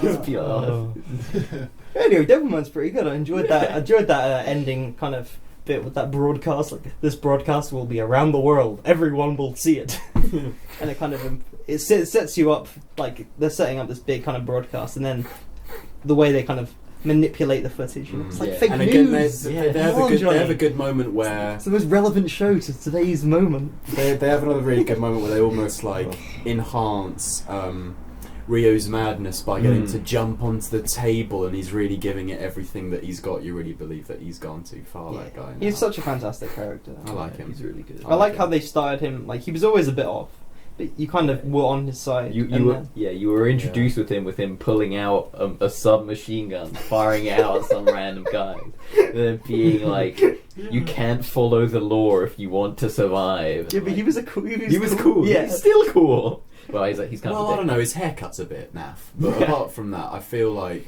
I'd really quite like to watch the original show at some point to see how it compares. I don't think it's the same. I think it's very different. I think I'd like the original show more though, like a lot more. I don't know. Oh, I think I think that's pretty more racist. it's my old pal Rio. I mean, they might have added that though. To be fair, that might be a modern invention. Racism. No, definitely not. I mean, they probably you've seen would- they old probably- Dragon Ball, right? They probably wouldn't even have referenced shit like Peru and Donald Trump back in the original version. Yeah. I mean, maybe that's just a guess though. Is he meant to be American, by the way? Which one? Rio? Yeah. I think so. I feel like he's meant to be Well, I American mean, come on. because he's subtitled when he's making a Japanese broadcast and stuff. It's hard to tell because maybe Yeah. the word version we're watching it in. Everyone is English. Yeah. I mean, he But can I- speak loads of languages. Yeah, I think he's meant I think to be. I think that the general rule is if you see anyone blonde in an anime, you assume that they're meant to be American. Is that true? Yeah. It's quite cool. Have you ever seen like a blonde Lieutenant- Asian person, Ethan? No, I guess. Yeah, Lieutenant Surge. Pokemon's Japanese, right? but he fought in the Vietnam War. He's from America. There might have been a Japanese soldier in the Vietnam War. I feel we've got off track. So anyway, the final scene of Apocalypse Now. Chief With Tom Hagen. Alright. I feel like Ryu has taken the Heart of Darkness and he's basically Kurtz. And I want to see the Devilmen go upriver and deal with Kurtz, you know? That's what I want to see. Oh my god, could you imagine that as an episode? It'd be so good. You know, I'm enjoying it. I want to see how the last two wrap up. It could just not conclude anything and just end, could and then be bad. and then It I'd could feel be bad. a bit underwhelmed. John is laughing because that's definitely what happens. In the way you're least expecting, kind of yes, but I don't know. I It might don't- end abruptly, See, like I don't Cold know War. if It might just be you'll- like, oh, this is yeah. great. I don't know if you'll love the ending, or I think you might love the ending. To be fair, it's Maybe I don't We'll know. see. We'll see. How We'll many see. episodes are there to go? 2. So this is the penultimate one. Yeah. I'm hyped. Let's go I into like how we it. just didn't describe the episode. It was good. Yeah, I mean, we got the rough feeling of it Yeah. across, really.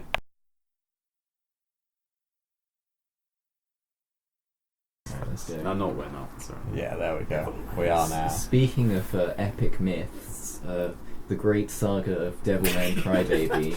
We're about to watch the final episode, but we just watched episode 9, and that was really quite dark. Yeah, it's basically, really depressing. it poses the question at the start, you know, like, are human beings capable of empathy? And it ends with the answer. The definitive correct answer. No. So yeah, I'm interested to see where this can go now. Jonathan, when we watched the first episode of this, I feel like I remember you saying something about one of the reasons you didn't like this show was because when it came out, everyone loved it because they thought it was so philosophical and profound, and you never really got on that bandwagon. I mean, I don't know. It's not like it's like a book about philosophy. It's not, Nietzsche. Don't agree with all of his opinions. But Fuck up, Nietzsche. I'm not even joking. There's a running theme in Hobbs and Shaw where The Rock just quotes Nietzsche. Shut up. No, I'm not even joking. That's a thing from that film. why? Does What Russ- famous quotes does Nietzsche even have? Well, no, Tab is a he flat says circle now. he basically says one, and someone's like, "Is that Bruce Lee?" And he's like, "No, that's Nietzsche." And he says another one. They're like, "Is that Nietzsche?" No, it's Bruce Lee. That's quite funny. But yeah, anyway. I don't know. Carry on. Why would they think Bruce Lee His would hands, have are anything his philosophical? hands are registered as lethal weapons. He kills you, he goes to jail. Alright. Yeah, so I found out that he was called Bruce Lee in that film, but I swear when he introduces himself, he doesn't introduce himself as Bruce Lee to Brad Pitt, I right? think they just assume you know who he is. Mm. Anyway. Tony, you were saying. Yeah, I think it sort of starts with, there's the humans are effectively turning on each other because the devils have tricked them into believing that anyone who has a problem with society again, is actually a devil or will become a devil. And so they are preemptively striking the Iraq War, I Vietnam think War, that- any conflict, Yeah. any unjustified moral conflict, which is every single one since World War II. Yeah, so they've tricked the humans into fighting each other, and so this like angry mob is like killing a bunch of humans, and again our main boy Devilman comes in and he's like, you know, why can't you guys just be nice to each other? And then Miki posts on Instagram and he's like, yeah guys, Nonstagram, legally distinct, and it's like Devilman's are cool actually. And everyone, and then it does have a bit of a nice moment where the people in the crowd there come around and realise like, oh, you know, maybe we shouldn't be massive dickheads. And then he gets, you know, attacked by the Demon King, whatever he fucking is, and he kills those guys. But then, you know, the humans are still going after Miki, and you know, they just everyone Devilman knows is killed. Yeah, and we do their get this body parts are paraded in front of a flame on a stick. It's quite dark. We do get this massive slap in the face moment where we think that there's going to be like a glimmer of hope and optimism in the world with Miki's posts, where people seem to like, she seems to be getting through to people and people actually listen, but then they just watch a house and shoot her like by the side of a river. No, not shoot her. There. Yeah, and you know, it's like what Rio says, you know, if you go around, you know, saving a couple people, you're not going to change the big picture. This is fundamentally like, I would call it pessimistic.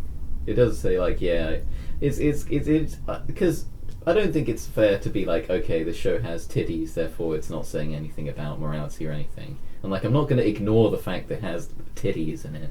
But it is posing some ideas about like, well, you know, the fact that Devilman Crybaby, he is both the, you know, desire for bestial rage that is represented by the crowd of people going mad, and also the compassion he shows towards those people.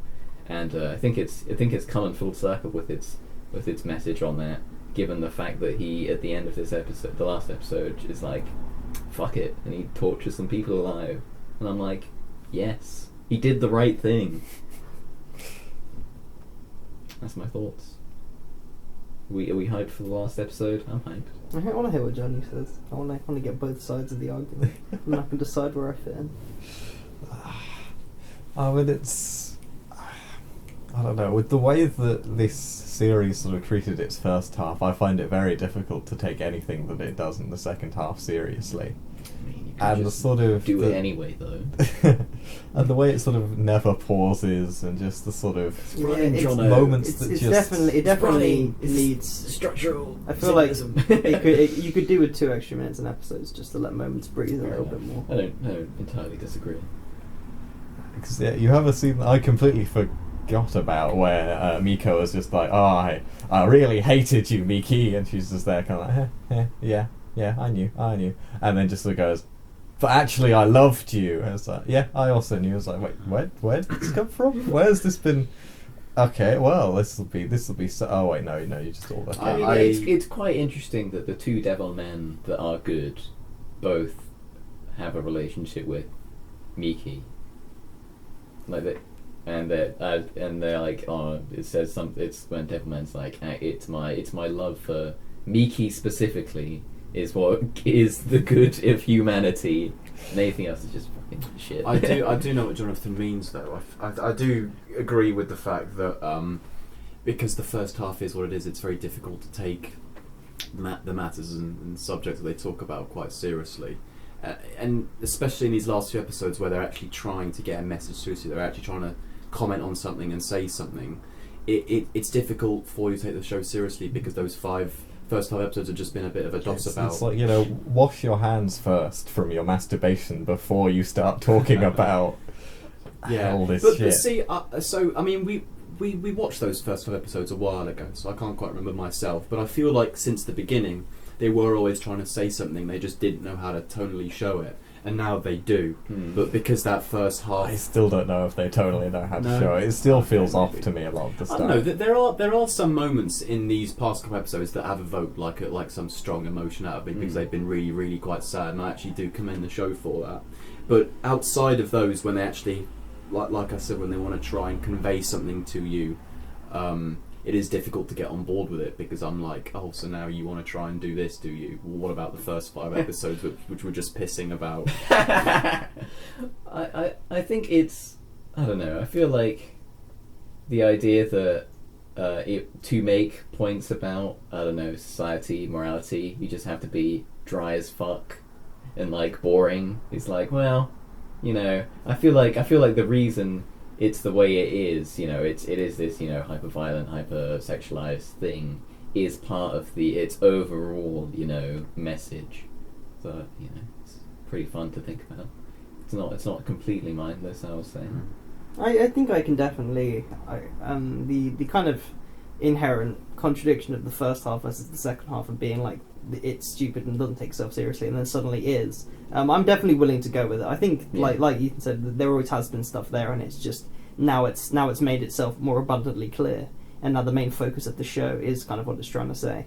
I think my problem might be, I'm not going to judge it before I have finished the final episode and have some time to think about it. I think I might just fundamentally disagree with the show's worldview. So I kind of need to. I don't disagree with it at this point. Like normally I try to be optimistic, but when it says like this is the nature of groups of people, is to just see anything external as a threat, and and then it's like I guess. And I guess you just gotta torch everyone. I have difficulty getting behind that though, where it's like, oh yeah, there was this kind of one broadcast basically where it's like, yeah, you should just kill all the humans that aren't happy with the world, and then just because the writers do it, they then just start doing it. People think like, you know, think minorities are like actually like Jews are actually behind the world. That's not true, and people still believe it. If you showed someone like turning into a demon, be like, these people are behind the world and they're evil. Yeah, but I don't watch one broadcast where it's like, I mean, it shows actual footage of a demon, though. It's not like it's not like a conspiracy where it's like there's actual footage of a lot of shit, Tony. But Harry, do you actually think that the worldview that they're trying to show, they are painting a positive light as saying this is necessary? No. Look, I need to see how it ends. Yeah. But I think the ending will be. It's like I don't want to judge it before it's had its final. Because word. I don't think the show is ever trying to say, hey, look, torch these guys. No, that's a good idea. I know, That's what I thought you were trying to say. No, I need to see what it's. Yeah. If that had been the final note it ended on, I would have thought it was horrible. It's a bit like, without spoilers. Yeah, it's horrible, but it's not trying to push that agenda. It's not saying this is good. It's brutal, and it is so. Yeah. It's horrific. Look, I definitely liked. Not liked it. I didn't enjoy seeing it, but I thought this is very well done. Yeah. But if that had been the final note the show's ended on, I think I would be like, I don't agree with the philosophy of the show. It's a bit like if the first episode of True Detective had ended, just there was no more. I would have been like, no, fuck off. But the fact that it's got the final moments that it does leaves me on a note that I kind of actually agree with. I suppose so, but I think that an ending can be very, very pessimistic, but that doesn't represent the view. Ethan, of I fucking like Synecdoche, New York. I don't mind a bit of pessimism. This is No. But what I'm hearing is that you do mind pessimism if it's the last notes of something. It depends how you do it, honestly, and what you're trying to say with it. I need to see what it's. I need to watch the final episode basically, which is what we're going to do now, and then I'll let you know. I'm going to use the toilet first.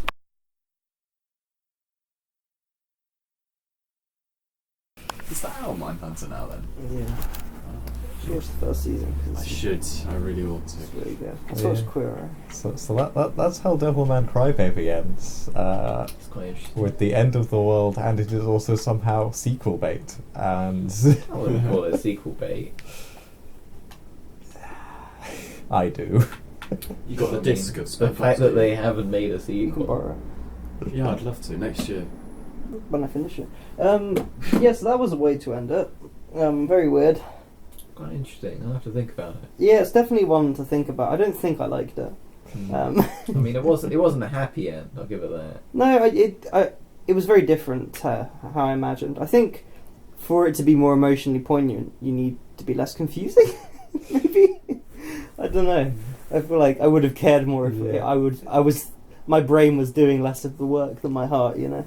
Yeah, it's a weird, just like I kind of have to understand it to feel sad about it. yes. There's kind of this. There's a group of like the Devilmen, so the demons that, or like human possessed demons who don't want the demons in charge, and then there's the demons that want themselves in charge, and then there's the remnants of humanity just killing everything. Yeah. And then it just kind of just sort of cuts halfway through it. It's just like, we finally found you, the last humans, and they just kill them all, and then there's a big battle between the demons. Yeah. And it's surprising they made a whole show of it. Well, a whole episode of it, rather. Sort of dragged out by a lot of the same shot of. God, you passing really the do baton. not like this show, do you? I don't. No. I'm definitely a lot more positive on it than you. Yeah. I feel like maybe the last two episodes kind of like the rest of it. I think maybe episode. It's hard to say. I really liked like episode 3. I thought episodes kind of 6 and 7 were really good. Yeah. I mean, it starts really strong as well. I don't know. The start was a bit. There were a few hit or the miss club moments at scene the is what I start. mean. Yeah. I don't know. It's hard to come away with this overall thinking like this. This is the valley of human artistic achievement. This is the bedrock. It can't go below this. Considering it's hard to even just ignore the few things that it does right. The fact that the soundtrack is really good. The fact that some of the character designs are really, really interesting. You've got that Devilman is iconic. And I mean, I suppose it's more of a credit to the original, right? And so it's hard to say. It's hard to give this I want to give the compliment that like, oh yeah, Devilman influenced Neon Genesis Evangelion. And to see that in a review for the one that came out many years after Neon Genesis Evangelion is like a bit, how does time work?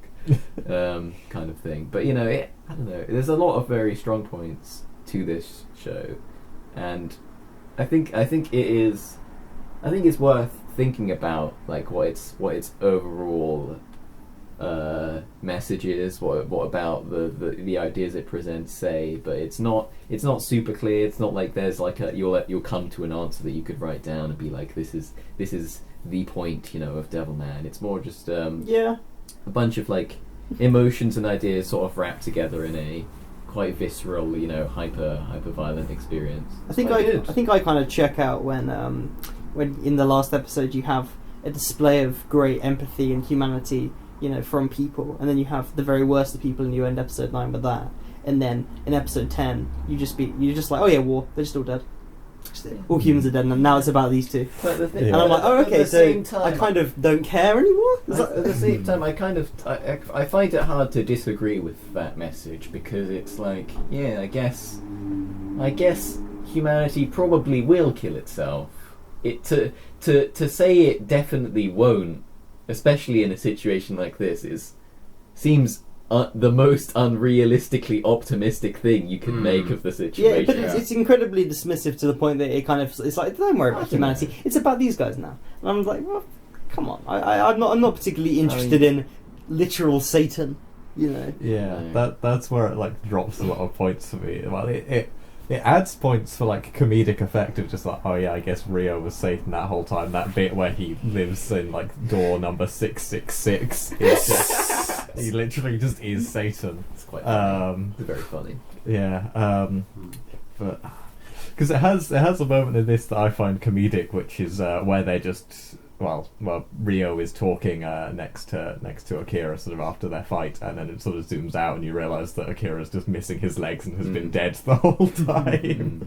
That is funny to me. I don't know if that's I don't know. I do quite like the fact that effectively the final it loops back to the beginning, something that Devilman Akira has said a couple times. It's like, you're crying too, when he points to devils, and it comes full circle with that at the end. The fact that even though he dies and humanity is fucking wiped out, the fact that the supposedly heartless devils in the end did come around and realise, oh fuck, actually that's bad, love is real, I think that is a kind of optimistic note in a way, despite the fact, But I 9/11 think ultimately, times though, 1,000. it doesn't matter because God's got our ass and he's ready with Earth number 2 or maybe Earth number 3. Yeah, It's like it's implied that yeah. the moon is Third therefore effect. when the Earth died the first time. I do know what Harry means, though. I think he talks about how he would have been more impacted by the ending and the finale if he was less confused, and I feel yeah. I feel like that I don't finale was disagree. very much just a series of images. And the only thing that really stuck with me was that as soon as Rio starts to identify himself as Satan, he grows a pair of breasts. That's kind of it, really. Yeah, to be fair, You're gonna he be has the a pair of citizenship. breasts and a dick that you Yeah. see quite small. Let's rate it. That is the final thing we get from this. Is that Satan has I think, got I a think small my main dick. issue still stands, though. I think this is a show Yeah. that's 10 episodes, and it starts off with an ordinary high school and ends with the wipeout of entire humanity. I quite and like that. I quite like that transition. No. That transition is fine, but I wish that it had been... It's a More difficult consistently thing... paced. Yes, Okay. I think it's something that's very difficult to do in 10 episodes, obviously. But the fact that for the first 5 everything's kind of... Yeah, well, I normal. wouldn't say it's normal because it isn't normal. It's about demons. Mm. But you have 5 episodes which are kind of like... Well, the 5 episodes, and there's a massive kind of point of inflection where everything changes. I do think it's quite funny that you get episodes 8 and 10, which are just like, suddenly it's a post-apocalypse, and suddenly it's an even further post-apocalypse. I Yeah. don't know. I do agree, because especially in the last episode, I was like, which guys are the good guys again? Which are these the devils or the devil men or the men? You know, it's hard trying to to see bring around an apocalypse. now. No, that took me a while actually. So what's it? If you're going to have a show that starts off with normal society and then an apocalypse and then afterwards, that's something that's very, very difficult to do in a way that feels like that would happen Like under you're given time circumstances. to Yeah. everything. The best thing would be to do was to set it in post-apocalypse or before apocalypse, but trying to include an apocalypse in a 10-episode anime series You is got to really appreciate the difficult balls to of do. that, though. Well, I appreciate the balls of it. Or even definitely. I do- just wish that it had been better done. Even do the Pan's Labyrinth thing of telling you the ending at the start, so you kind of have that in mind and you know where it's going. So it's less implausible that it ends the way it does. You know, Yeah, maybe. like I feel like that's kind of perhaps like set in the audience's minds that this is where the story will end up. Yeah. So I mean, there's I don't think it wouldn't come as a shock, even if you knew, though. Yeah, I mean, I think it's definitely got some very interesting ideas. It's just it's whether the execution works, and for me, it worked up to a point, and then I kind of just lost interest towards the end, which is a shame. I I, mean- still think it's worth. It's interesting enough that I would recommend someone watch it. Yeah. I definitely think it's worth watching, and If Synecdoche Kinyo was anime, like, come on, you'll be your favourite film. yeah, but if Synecdoche knew the thing with the if it was anime is like, yeah, because if it was anime, it would have a massive punch where a demon punches Satan so hard that you see a shockwave in the ocean, and it's like, yeah, okay, if your definition of anime includes the things that make anime good, then yes, if X was anime, it would be good. Yeah, but watching a god or someone like a demon punch Satan is really impersonple for me, and I don't really Okay. get anything Fair from enough, it. fair It's enough. just But A I solution- like action films, Ethan, and you hate action. I Yeah. suppose so. God, if the solution comes down to violence, it's bad unless it's Back to the Future. Where they save the day by a guy punching another guy in the face. Right, Johnny, you're being very quiet. You okay, huh? Is anyone else Yeah. going to give it a 1? No, fuck no. Yeah, I mean, I was gonna give it a 7 before the last episode, so because for me, the one comes down to like remembering the donkey scene and sort of the other. The donkey scene isn't terrible that bad missteps. that it automatically becomes a 1. But it never does It anything seems- else, this show, to me that justifies having some of the worst scenes I've ever seen. It also has some In of the the best air. scenes I I've ever seen. wouldn't give it a 1 because of that scene, but I would drop it by a rating because of that scene, because it's very insensitive considering what it's trying to. I wouldn't even call it tackle. It's just something that happens within the show. Yeah, it just seems. It's yeah, like that makes me everything I see within this sort of show. I'm like, yeah, but was that worth it? Was that worth it? And it no, completely I'm completely. it takes with you. away any trust I have in these writers, so that I never read what they show as the sort of in the best possible light. I always read it as the sort of worst possible way to read it because of the previous things. But they you show. do the Funky Boys thing of assuming that the writers are doing this on accident, that any skill is non-existent. Yeah. You can kind of. I don't know. For me, anyway, I can kind of. I mean, maybe I don't have as much of a problem. I do have a problem with that scene, but I can kind of get over that. It's not the worst thing. But I'm like, I don't know. I didn't leave the Like, room. Yeah, it's. I mean, it's fucked up and horrible, but like, is it? I don't know. Is it more fucked up than the ridiculous decapitations we've seen before? The numerous separations from jaw and top of head, bisecting a body down the spine. Thing is, that's like that doesn't happen much. Exactly. That's something that happens within the confines of a show where demons rip full heads off. Yeah, and so when a show that seems to think that ripping things in half is both cool and a sort of way to solve things, then sort of goes into I don't know. Here's It's also some stuff about sexual abuse, but it's and also got rape, like but it's just like no. I'd say like ultimately though the show is pretty fucking anti-war. Like it's very anti-conflicts and anti-war. It literally steals shots and moments from Apocalypse Now. I mean, like that gets a +1 from me.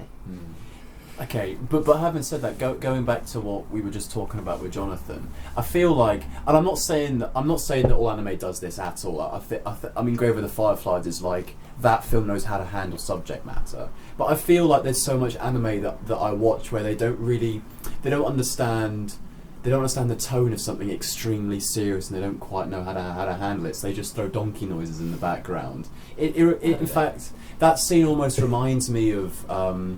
God, there's a scene in Watchmen where someone gets raped, and Zack Snyder is like the most infantile guy like on the planet. Like he just doesn't know how to handle that sort of thing. It just reminds me of how you can take something really, really serious and awful, and just if you don't know how to handle it and throw it in there for just a minute, it can come across extremely bad.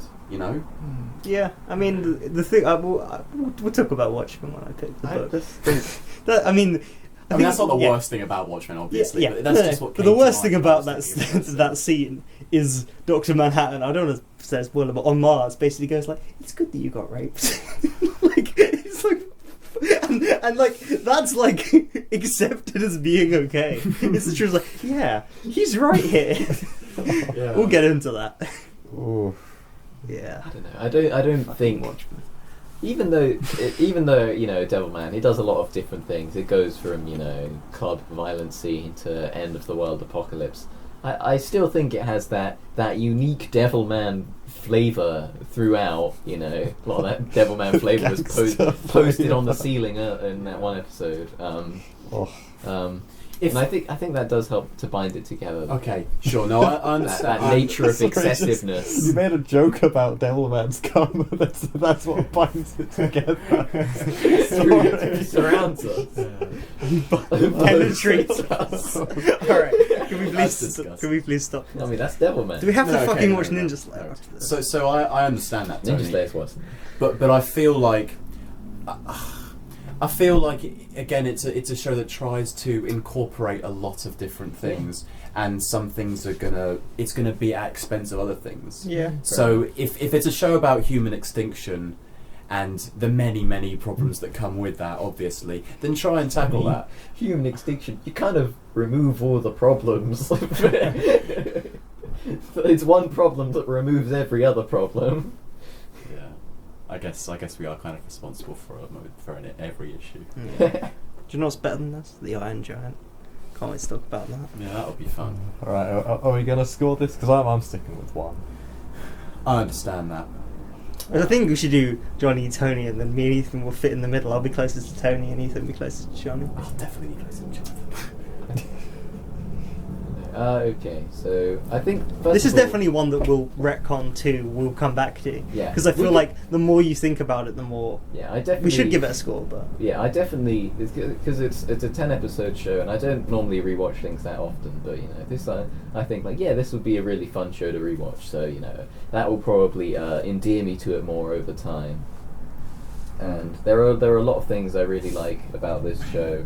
I don't even know if they use it that much in the show, but there's the original Devilman opening. I probably brought this up before, but there's the original Devilman opening, which is like, it's like a proper old timey kind of song, and then there's like a drum and bass like remix of it in this soundtrack, and it's like really good. The soundtrack is good. Yeah, I definitely agree with that. Yeah, it does a lot of things really well, and I think I wanna take my stance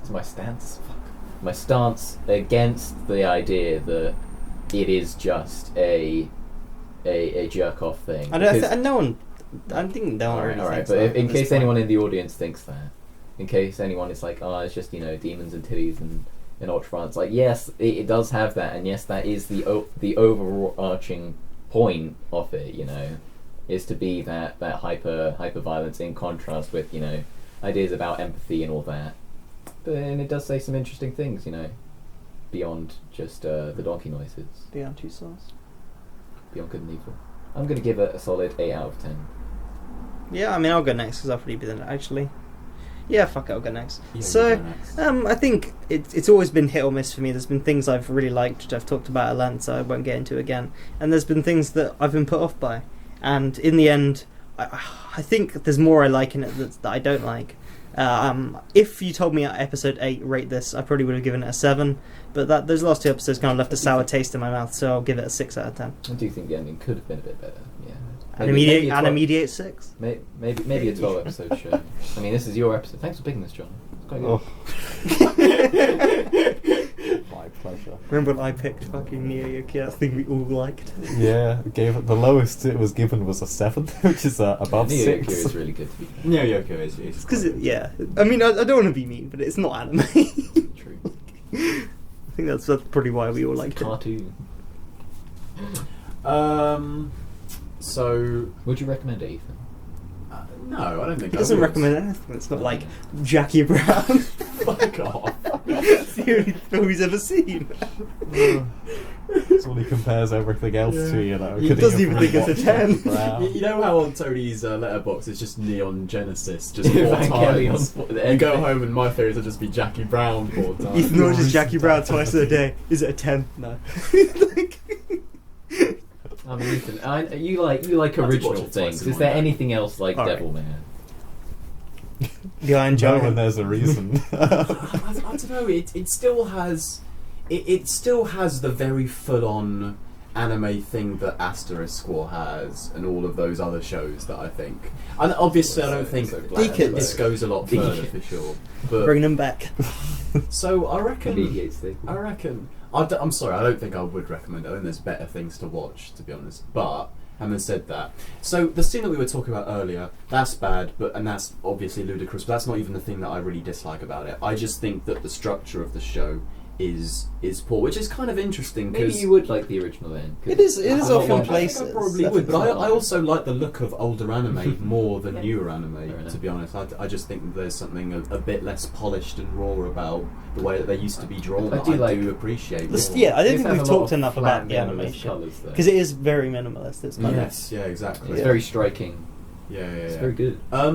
But it's kind of it's weird because I was thinking about The Last of Us actually in this sense. Jonathan, this isn't a massive spoiler. Don't yeah, worry. don't spoil But- The Last of Us. But in The Last of Us, when something major happens, they'll kind of skip a little bit and they'll kind of miss the aftermath in a sense, if that makes sense. yeah. And in this, they sort of did have this massive leap where the world was almost completely on lockdown. It was dystopian, and I didn't like it as much, but I like it more in The Last of Us, and I don't know why that is. I guess it's just because I care more about The Last I of mean, Us Last and the of Us, characters. the most. Last of Us is just a lot better. Exactly. Last of Us, the bulk of it is in that post time skip, whereas most of this is pre time skip. Yeah. I just love the idea of don't like know I've about not that. It's even kind of played The like- Last. The Last of Us' What? tone is Last like, of Us is like the Last of Us, the pre time skip bit is like an hour. do not spoil. No. Oh, sorry, I thought you were talking about this, where it's half and half, where 50-50 it'll be start off before the skip, and then the other half will be after the No, skip. this and it'll be fairly split like this that. is pre skips. Yeah. But Pre I the just, blip. I just don't think. I don't know. I wish I'd seen a more natural.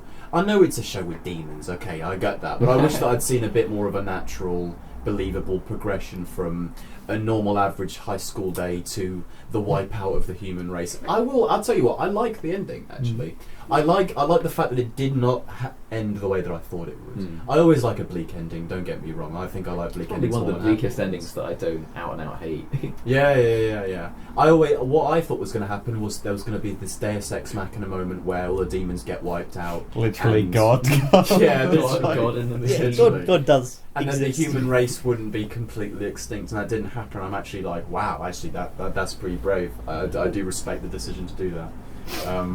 So yeah, I'm gonna give it a 4 out of 10 because I think Ooh, that's overall, harsh. Do you regret watching it? There have been things that you've liked less that you've given a 5 out of 10. I'm just going to say that. like what? I mean, I won't be able to say it off the top of my head, but there's been definitely things that Well, you've... think of an example. We can talk about it then. I think some of the other anime you've probably given a 5 Wait, to. what else have you given a 4 out of 10 in Animediate? Nothing. Nothing before. Fair enough. It's a 2 for Eremanga, I'd say. It's a 3 but in red for Asterix War. 3 but in red At least for it's better than Hanoka. Asterix War. Find things Ethan has Two. given a 5 to, and we will discuss. I could give him Ponyo 5. No, you didn't get a 6, I think. Yeah, but Ponyo was uninteresting, and this film was this TV show was definitely interesting. The thing is, it's 10 episodes. They're all about 25 minutes, right? I could have. Yeah, you know what? I do regret watching it. There is part of me that's glad that I watched it because I like watching stuff. But there's definitely stuff that I could have watched in that same amount of time that I'd have enjoyed a whole lot more. I could have watched the final season of Orange is the New Black, and I would have loved it because I love that show. Ethan has given 2 5s in his history on this podcast. 1 for John Wick and 1 for V for Vendetta. Oh yeah, they're both better than this, I'd say. Okay. I've been disproved. I think it's probably John you've- Wick is a tightly constructed film. Yeah, it's good. It's a solid 7 out of 10. But yeah, this is just I don't know. It just 10 episodes. I don't know. I feel like the Ordinary idea. high school day I to don't know, wipe out the human race. That is unbelievable. I want to see how that happens, and I don't even disbelieve the idea that it would be massively sudden, you know. No, I know, but it's the way that Jonathan said how it's one sort of broadcast. I know they do have proof, but the next episode you see, it's gotten infinitely worse, and I would quite like to see how it got to that Rio's point. whole plan of like, oh, we're going to broadcast the fact that Devil's Exist is like one of the earliest things that is introduced. Is like it's all setting up. Like, you know, Yeah. makes sense. Like he was, you know, subconsciously he became a sports Yeah, commentator. that was ridiculous. And then he's just There are things in, you can like, accept. a meeting with like the Japanese higher ups. I guess maybe because he was the one that like introduced it and seemed to know stuff. Maybe Yeah. he'd get invited, but he's just kind of there at all the levels. The other thing Satan. is, you talked about John Wick and Ponyo, but I know this kind of sounds weird, but I do have different scales for different. I know this is TV, sure, but it is anime, and in my head that's separate from like ordinary TV that I'd watch. So I rate shows different to films, and I'd rate anime different to shows because in my head they're kind of separate. So I have my own scale for anime, and it's 4 out of 10 anime for me. Fair enough. Join us next week where we watch What's for? Orange is the Ninja New Slayer, Black, that's season one. 8. That is the worst thing I've ever seen. Ninja Slayer. Like that is Speaking trash of to the worst. highest degree. 6, add 8, add 1. That's 20 something, less than 20. We could just end this now, not watch Ninja Slayer. Just We just walk, pretend to just watch. walk away.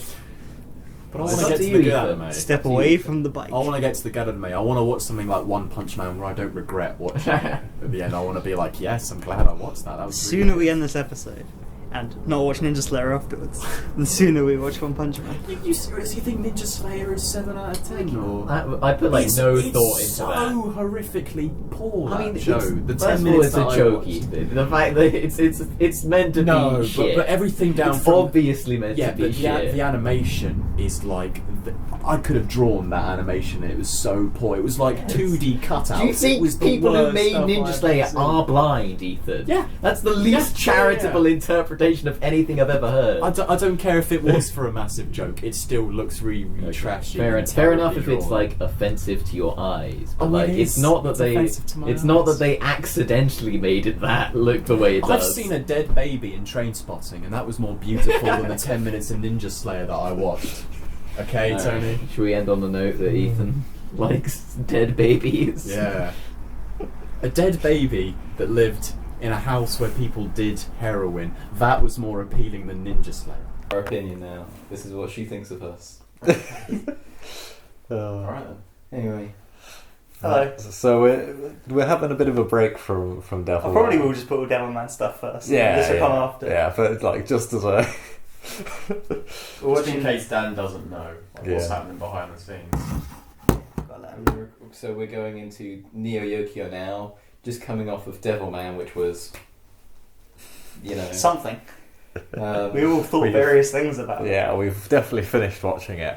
so Neo Yokio is the guest picked in honor of Harry. I'm sure Harry would have picked this one anyway, actually. But Johnny probably likes it more than me. This is, like one of the, I love this. this is one of the 3 animes I've actually seen. Because I remember when it came out and there's 6 20-minute episodes and I heard that it was just Jaden Smith and everyone hated it. But I actually think it's a masterpiece. It's the greatest piece of postmodern literature ever created. It has so much to say without realising it's saying it.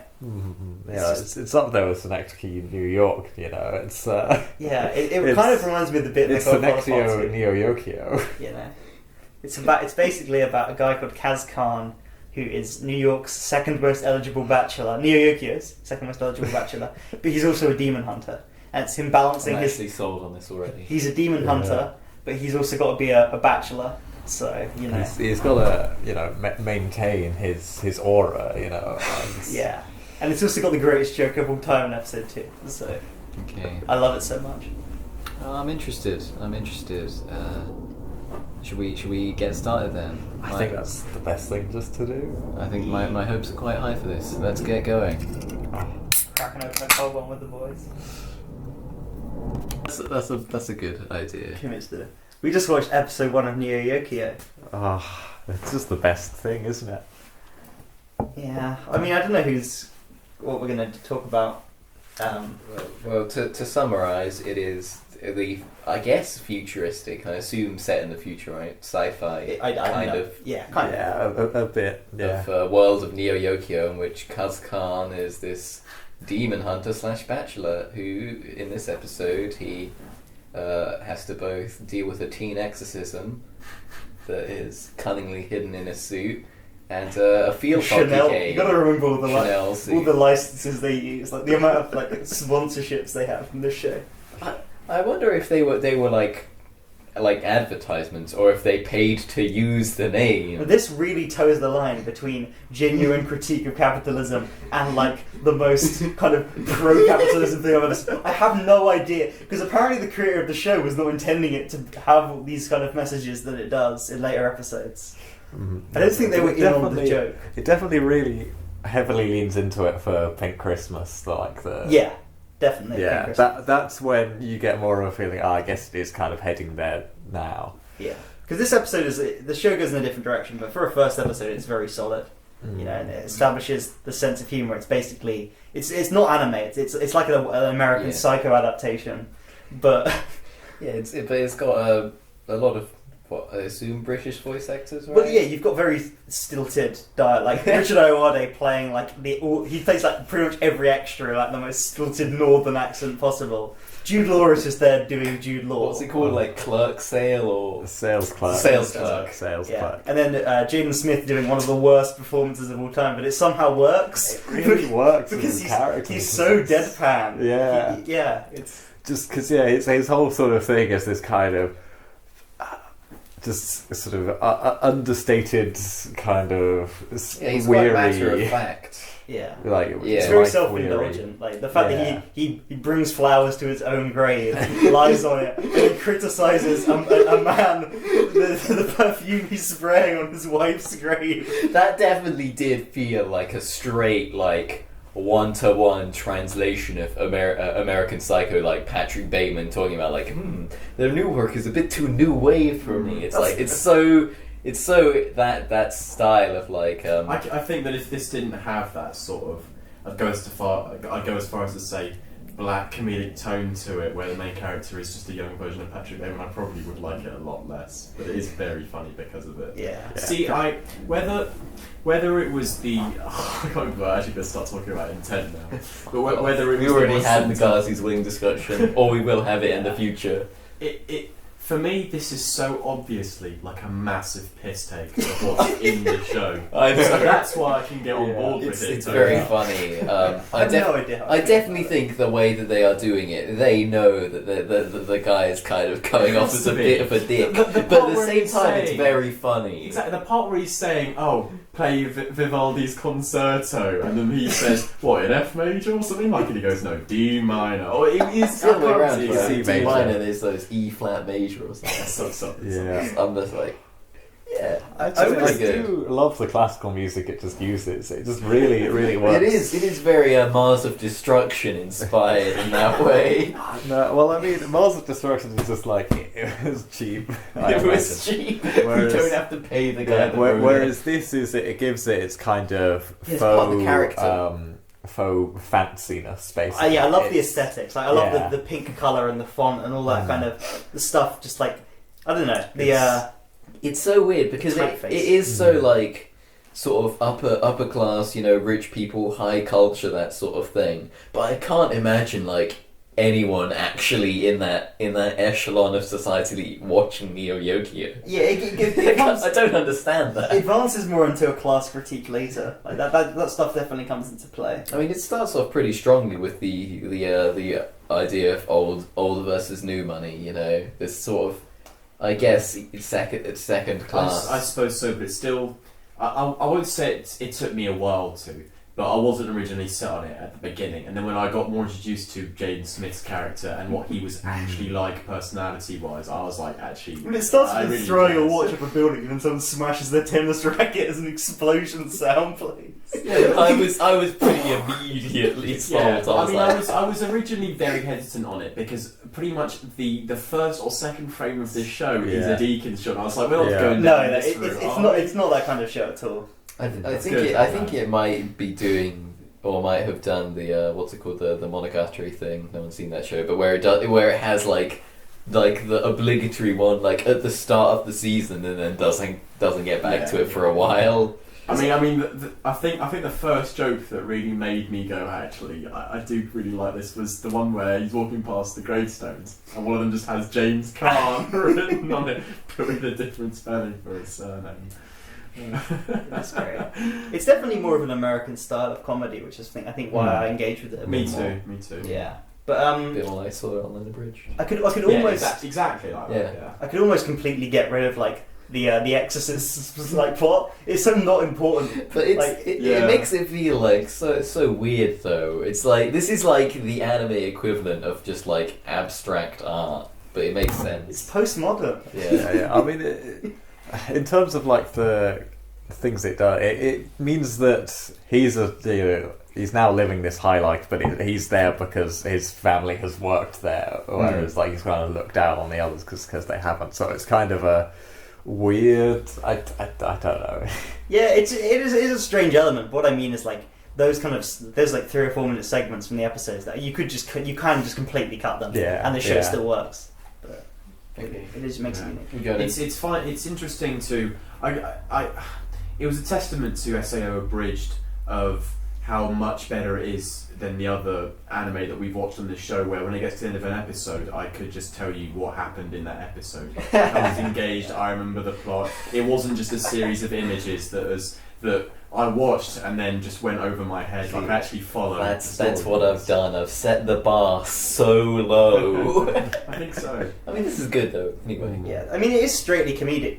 But sometimes when I would watch it, I wouldn't like laugh out loud that often. But I still kind of it's because it's so the whole thing is just amusing and kind of it's very easy to watch as well. It's so easy. The animation always style is It's very charming. amused through. I love how it starts in like a very, very old school look with like the 4:3 aspect ratio. Definitely I looks think like that is a good way to out of introduce the Neo Yokio and what it's 80s. all about. Yeah. Definitely. And I do love like the final line of just like, although the demons are mostly gone, we will still just like search you, Yeah. keep your documents on you. Is this the only? Please tell me this isn't the only episode that has Richard Ayoade. Oh no, he appears as like so many characters. Oh, thank That's God. what he's good. Does he have the same? It's the same voice that he puts. Yeah. on, But right? the funny thing is they try and pass him as like 12 different characters because he's got such a unique voice. It's so obviously him. Like, he'll just try and do like a different voice. But That's so you can great. tell. That's so high. And we need to wait for the other big celebrity. Like, like the Yes. animated version of them, it's just them. I can't wait. Let's get into To be it. fair, it's Is the it same with second Richard episode? Ayoade because the sales clerk just is Richard Ayoade. Should I play this now? Yeah, that's Right, go get a glass of water first. Mug. Oh, the mugs. Yes. That's really good. Yeah. Yeah. Someone want to quickly recap the episode? But basically the whole thing is constructed around the joke that it's a black and white ball and he has a midnight blue tux and then he changes to a black tux and then he he is seen against the midnight blue sky because he was wearing the black tux. Yeah, yeah. It's just so good. So- And Helen becomes anti-capitalist. Yeah, she starts her arc that will follow for the rest of this Yeah. show. Oh, we've got the first proper Toblerone moment. Yeah, that's iconic. Snacks are ready. You don't deserve this Toblerone. No, I can't believe I disagree with the idea that the demon stuff is irrelevant because they are very clearly a like working class uprising like metaphor, and he is the class traitor who has gained power by betraying his fellow proletariat. Yeah, he's basically a cop. I don't know. I guess as it goes on, I feel like that stuff's less interesting. I thought it was very funny how I really love the jokes around the jewel encrusted platinum skull. For the love of God. Yeah, that is a guy's yeah. I just love the line. It's probably the best piece of art maybe ever or whatever. Yeah.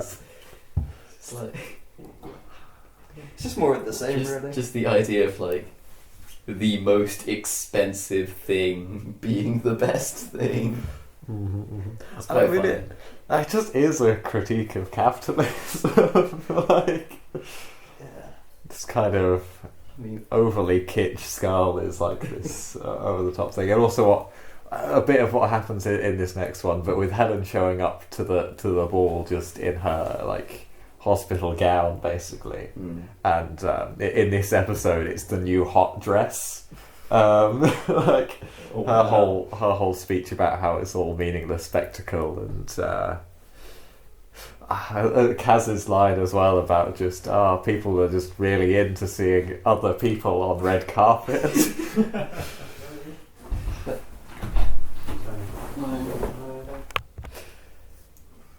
So another episode done there.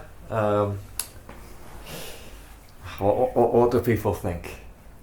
It's think probably the weakest one so far, but it is good. I just really like Helena. I mean, Stephen Fry is great as Oh, well. Stephen, actually true though. It's the fact Stephen that Stephen Fry is- does steal this Yeah, one. he's in an anime and he just is Stephen Fry. just his. Oh, fuck it. Yeah, all his delivery is great. What in Shakespeare's arse is going on here? And he shows up in a bathrobe. Yeah, he's an inspired choice for headmaster of Eton School because that just is what. I know what Jonathan means. I feel like with all of these shows where there's like a critique, there needs to be some voice of reason that comes through in Helena. So it's quite nice to have a presence like that in Yeah. the show. Helena's got some great lines as well. The scenes with Kaz are pretty great. I would just wish you weren't such a lapdog of the bourgeoisie. So I guess the storyline in this episode, if I can do it, is that I've already forgot his name. Kaz Khan. Kaz Khan. Sorry, God. So Kaz Khan has found out through Stephen Fry, who just is in the show, that there's demonic presence in this school. So it's the same thing that. I don't want to say it's the same thing that we've seen before, but it is him hunting down the presence and then trying to eliminate it. But while you've got this going on in this school, you have this this sort of, I guess interwoven thread where you have these three schoolgirls who have decided to stick it to conformity and decided to adopt a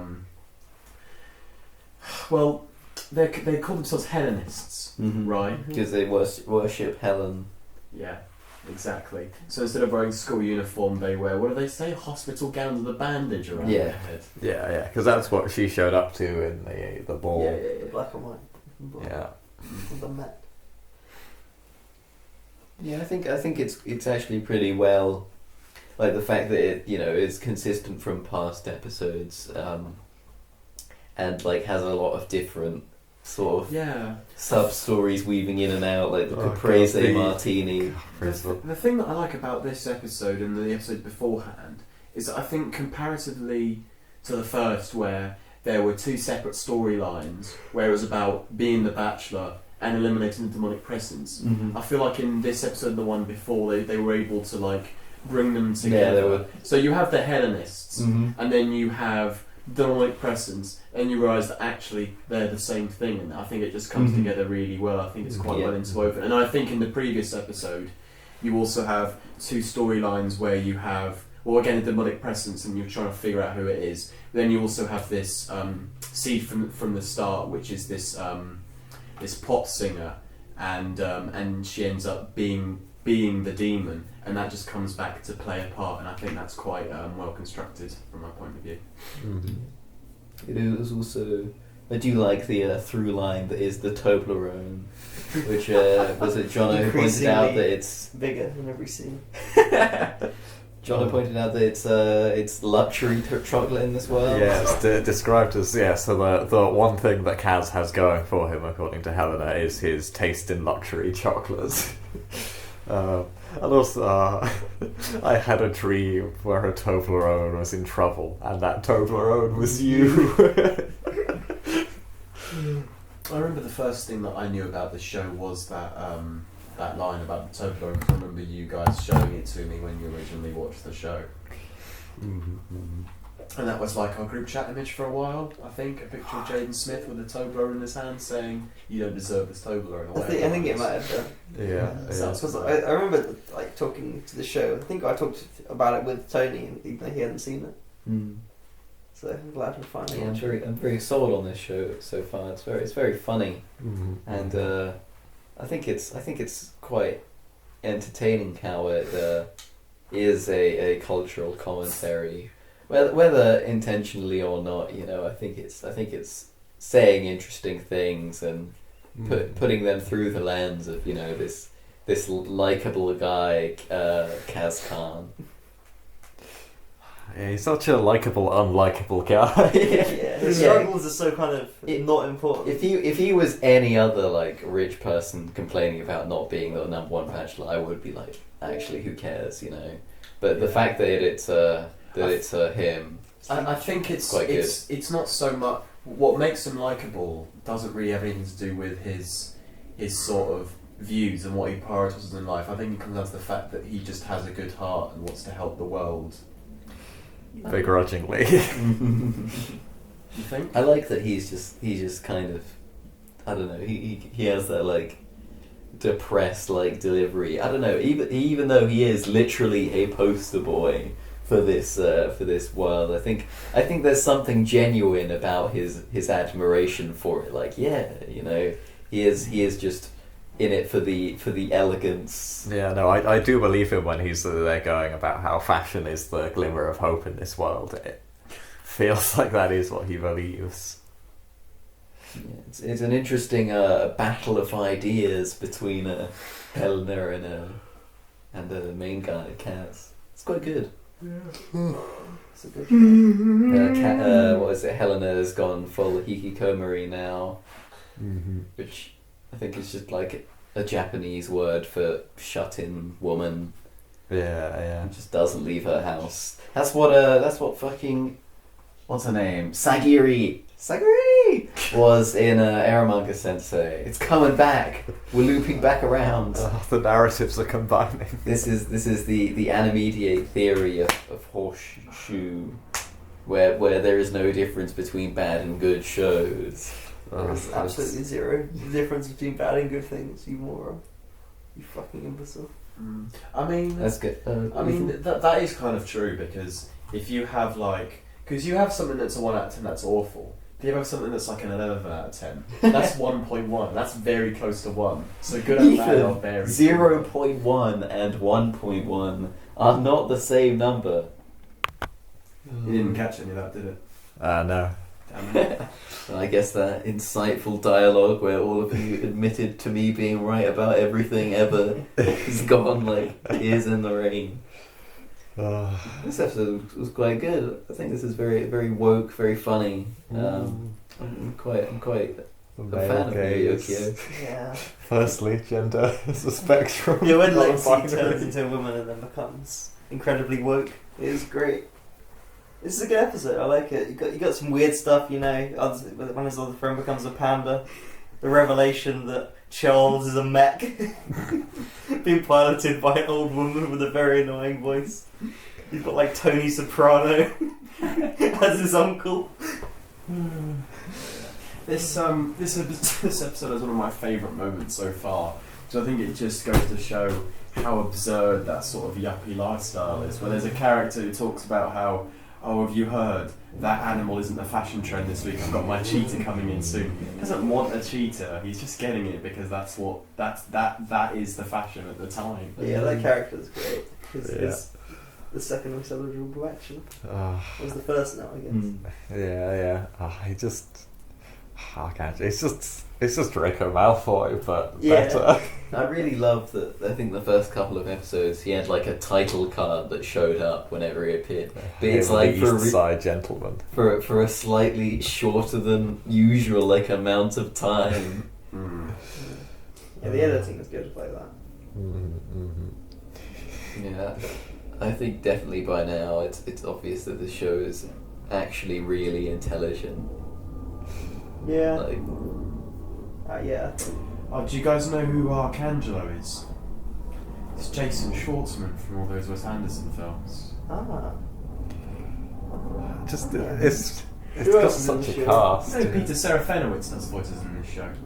I think I did. Yeah, I think he's upcoming. Yeah, he might be the rock. Steve Buscemi is the Remembrancer. I don't think we've been. okay, we'll get to him. Julian Barrett is in this as well. Jamie Foxx, Rashida Jones, Shit. Stephen Fry. We know. Yeah, the voice cast is really good. Yeah, what's he called? Uncle something. I Is have that no what it was? idea how this got the budget for all these. Netflix. They just have like so much money. Yeah, but, Oh. would you put multiple $1 million onto the Yokio? You guys are I'm not. glad they did. You are not going to believe this. You know who voices that uncle? It's the guy from Do the Right Thing who has his car is the one that gets sprayed. I'm not joking. Oh my god! It's this guy here from The Sopranos. That's so good.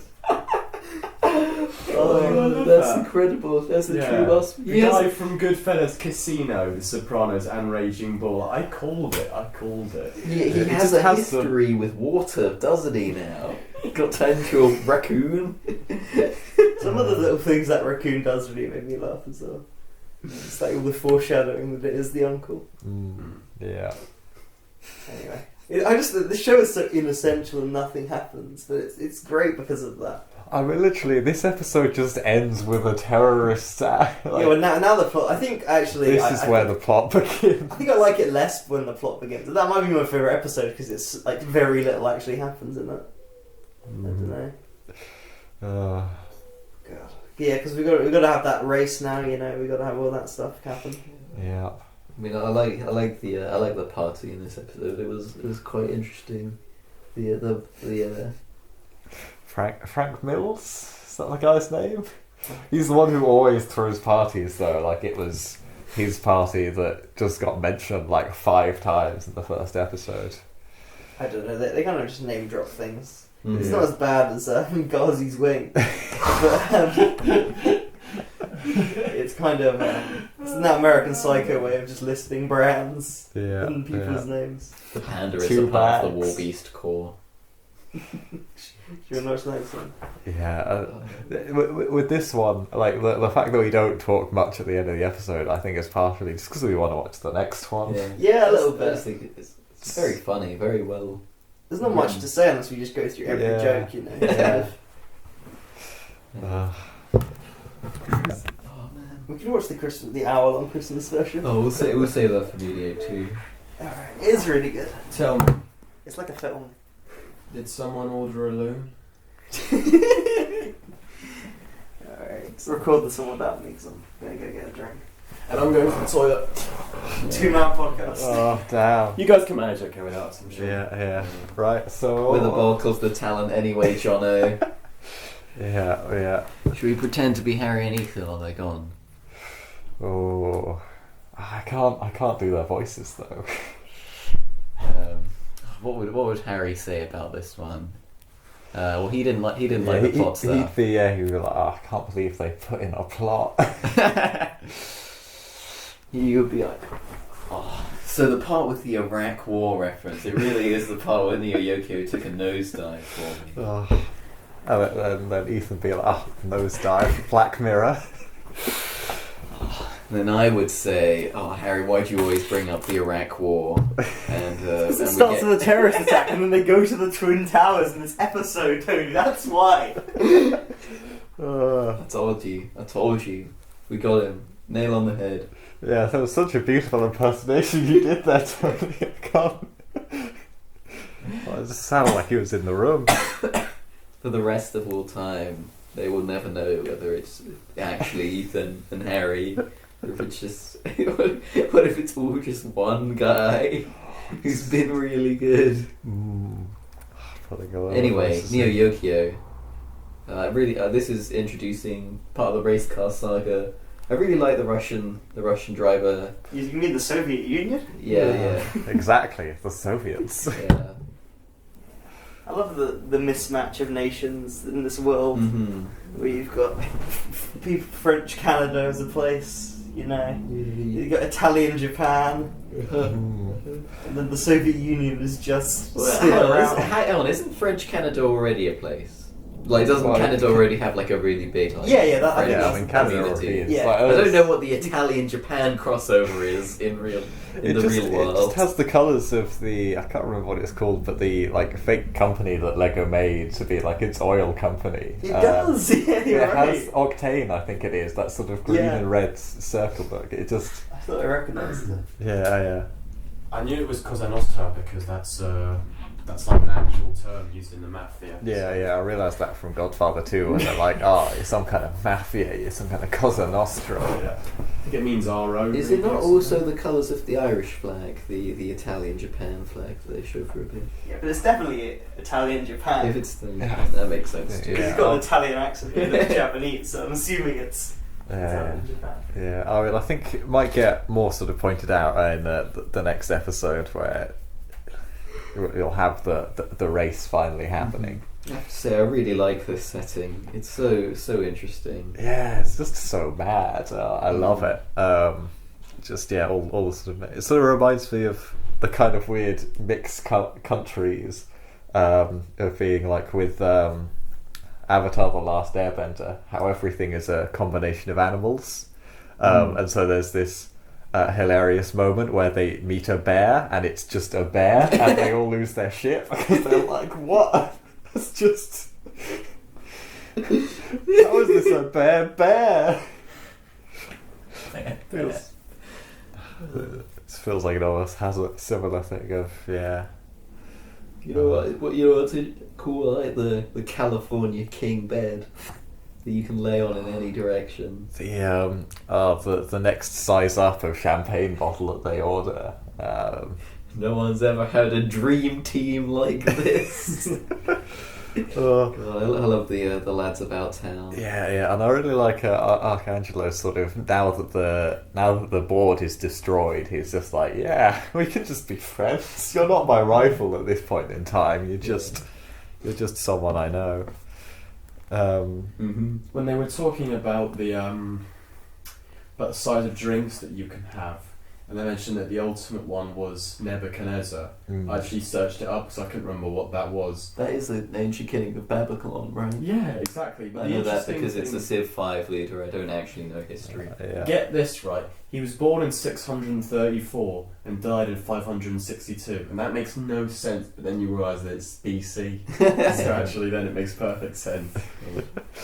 Wow, little history fact for you there. Yeah. But I mean, champagne does come in different sizes. Is that the actual size term? Come on, let's quick on the fly research. I mean, I wouldn't be surprised. Yeah, I mean they've probably added some in because that's kind of what this whole sort of thing is. It's just what already exists, but to a different level. I love that this is like alt history, just how it really is. Like, oh yeah, the Soviet Union still exists. Yeah, this is a world where the world is flooded up to the height of the World Trade Center. The Nebuchadnezzar isn't even the biggest one. What? That's 15 litres, the Nebuchadnezzar. The 15 biggest is your Melchizedek, your 30 litres. Holy fuck. Yeah. That's what you really need, like, the dream team for. Let me look at this. Oh, the Solomon and the Sovereign. Fremont. That's really cool. I mean, Yeah. this is just the symbol of capitalist decadence. I love that, yeah. The sources for this thing I've looked up is the Oxford Companion to Wine, 3rd edition. Yeah. I think it's really... I think it is interesting how this does feel like more so than American Psycho did. Like, it actually is about real world, upper class shit, you know? Yeah. Which, you know, all of us that aren't Ethan will never know about. You still recording? Yeah. Yeah. Should we get into the final episode? I'm quite hyped for this. Let's probably wait for Cottle though. Is he gonna come and say something, or are we gonna leave it here? I think we should leave it. He probably doesn't have anything more to say. I mean, You got any more to say? Harry, when was Nebuchadnezzar II born? And when did he die? I think we'll leave it on that note. Which button do I press? Yeah, This it's one. that one. Is there gonna be a third season? I really hope so. Yeah. I don't know if it's popular enough, but I mean, it was popular enough for Pink Christmas to be made, so I'd hope the so. villain of Pink Christmas is Richard Ayoade as the sales clerk. Yeah, yeah. Yeah. Right. Is so Neon Genesis Evangelion? Is that like something you picked for 10, Tony? Well, we'll see. I mean, it's on Netflix. Look at those infinite rays. How many episodes? 1995. Wow. Yeah, 26. Yeah, 20. There's 26 in the film. 2 films. Well, we only have to watch the end of Evangelion. What's this one? After that, I have no idea what they do, but I don't think it's as good. Yeah. No. Yeah. Didn't have like didn't. What I've heard is that this show has like an ending that's like unpopular, so they just made the fucking films. Yeah, but I like the ending of Neon Genesis Evangelion, the TV series. Okay. But the end of Evangelion does supplant some additional information. What's the name of the other one? We need to record this. Wait, we're recording. Yeah. No. I've been duped. What are we looking for now? Devilman. Anyway, we should Devilman. We should probably I'm Devilman. Lucifer. Fuck off, Lucifer. Lucifer's actually better than Devilman. We're gonna watch Lucifer. All right. Let's do Yokio, which is the best show. mate. Yokio's really good. Yeah, yeah. I just love that ending as well, just how it just goes back to the start. I know, it's I'm a really, massive it's fan really of good. those. It's very cyclical. It's kind of a shame that we didn't get a straight second season. I mean, the Christmas special was very good, but it doesn't really continue. It's almost like a side story, right? I mean, no, it It's- literally is. yeah, just, Because it's like him in the bath, or it's him at bed being told a story, Mm. and then that's what the story is. It's like it's a story within a story. So it's not actually a continuation of the same characters and stuff. Yeah, this episode is better than I remember. Actually, I remember the last one not being great, but no, I really did enjoy it. Yeah, yeah. Yeah, I think now that it's all over, I think it's very good. I think there's probably nothing else like it. because it's not really anime, is it? It's kind of Yeah, but I don't think there's nothing else with the Neo Yokio setting. Like you could compare it to something that American Psycho, but there's nothing that's to this extreme or this funny. Yeah, this aesthetic as well. I really like the kind of subtler thing, isn't it? It does have a literal like American Psycho reference in that there's a body bag and they're like, oh, who's that bag by? It's like, Yeah. The school's Eastern. East and West Side. Oh man, it's just really quite good. Yeah, I mean, this is one of the Synecdoche, New York things where I have no idea how it got made or who this was pitched to. I feel like Netflix would just give. I mean, with the celebrities who are in Yeah, it and with the stuff, celebrity so- backing. I mean, if Netflix made Bird Box, they'll make anything. That's true. Yeah, but at least Bird Box is like, oh, it's a horror film. You know, you'd be like, oh, it's scary people like It's that. definitely hard to sell. This is like a weird, semi-meta kind of weird critique of capitalism, and also it's about demons, and it's an anime with Jaden Smith. You could very easily like read this as like the other way though. I don't know, because it does kind of indulge in all that. Yeah, but having said that, there is one line that makes me realise that I think it at that point, even before, it was obvious that it was a critique rather than actually indulging in it. But this one line just proved it to me when he said something like, maybe Neo Yokio isn't the best city in the world. Which is the name of the episode as well. It does come full circle. And this one is perhaps the most obvious episode with that. I think earlier Yeah. on it's left more ambiguous. Yeah, Maybe because they you never understood see- themselves more early. Well, they over time they more understood themselves. Yeah. Yeah, because you never really see anyone except the upper classes or the people who are seemingly happy to serve them. Because sales clerk is weird in the way that he really enjoys his position, basically. Even him working at like a high end thing, yeah. he's not even that bad off, you know. Yeah. Whereas in this, you have a bit where they are literally driving through the slums, and you can they are sort of rioting against the fact that there is just It is like Red Line, where they take a race through a place that's like, no, we don't want there to be a race here. yeah. Oh, can you imagine if a funky boy had appeared in the last episode of Neo Yokio? It would have made the show bad. Yeah. Alright, fair enough. Maybe It would have been too extreme, and it would have been too much of a jump in madness. Okay. for me to like Yokio's it. very kind of not subtle, but like it's very slow and it's comedic delivery. You know, it's not like quick one-liners. It's very No, I feel like it has a it's lot of... classical music, very slow, and then there would just be like a ridiculous. It does have a lot of very funny lines. Yeah, it is funny, but I like that classical music as well. You know, it's a show of true culture, true kino. You know, It's just it's just got such class. Harry, when are we going to buy tickets to Prince Charles? after we give this a rating out of 10. Yeah. So Harry, I think being this your guest episode. Yeah. God, I mean, I don't know. I think it's so hard to kind of know how I feel about it. This second time, I definitely like it a lot more. The first time, I had no idea if I ironically or unironically enjoyed it. I think I'm proud to say I unironically enjoy this, and I'm going to give it an 8 out of 10. Nice solid share. Gotta say, I just a similar thing. First time was like, do I ironically like this? Second time I was like, nah, I do just like it. And now this third time, just like, nah, I love it. So it's a 9 out of 10 from me. Yeah, I think Medium 6. I think I definitely agree that it is really good. I think we've said that it's so funny. There's nothing else like it. You just have to commend it for being, you know, a glimmer of hope in a cruel world. And I am free of the moral constraints of whether I ironically or unironically like this. You know, I have no shame. Yeah, I don't know what their intent was, but seeing it, standing on its own, you know, I think I definitely agree. This is definitely one of the best things we've done so far in Animediate, and there's only more great things to come. I'll give it a solid 9 out of 10. Medium 6. Mediate 6. Yeah. Oh well, this is the guest episode. You know, I made no claims about what these were. So, It's a spin-off episode.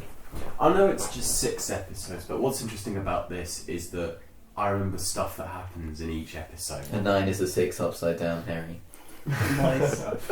Well, I compare this to something like, I think my default example for the most forgettable thing ever is in a little my smartphone, where the latter half, and to some extent even the first use half a of that smartphone show, very much in that show. yeah. Remember when you were looking for your phone earlier? That's where it went. Went to another God came and world. snatched it away and gave it to someone.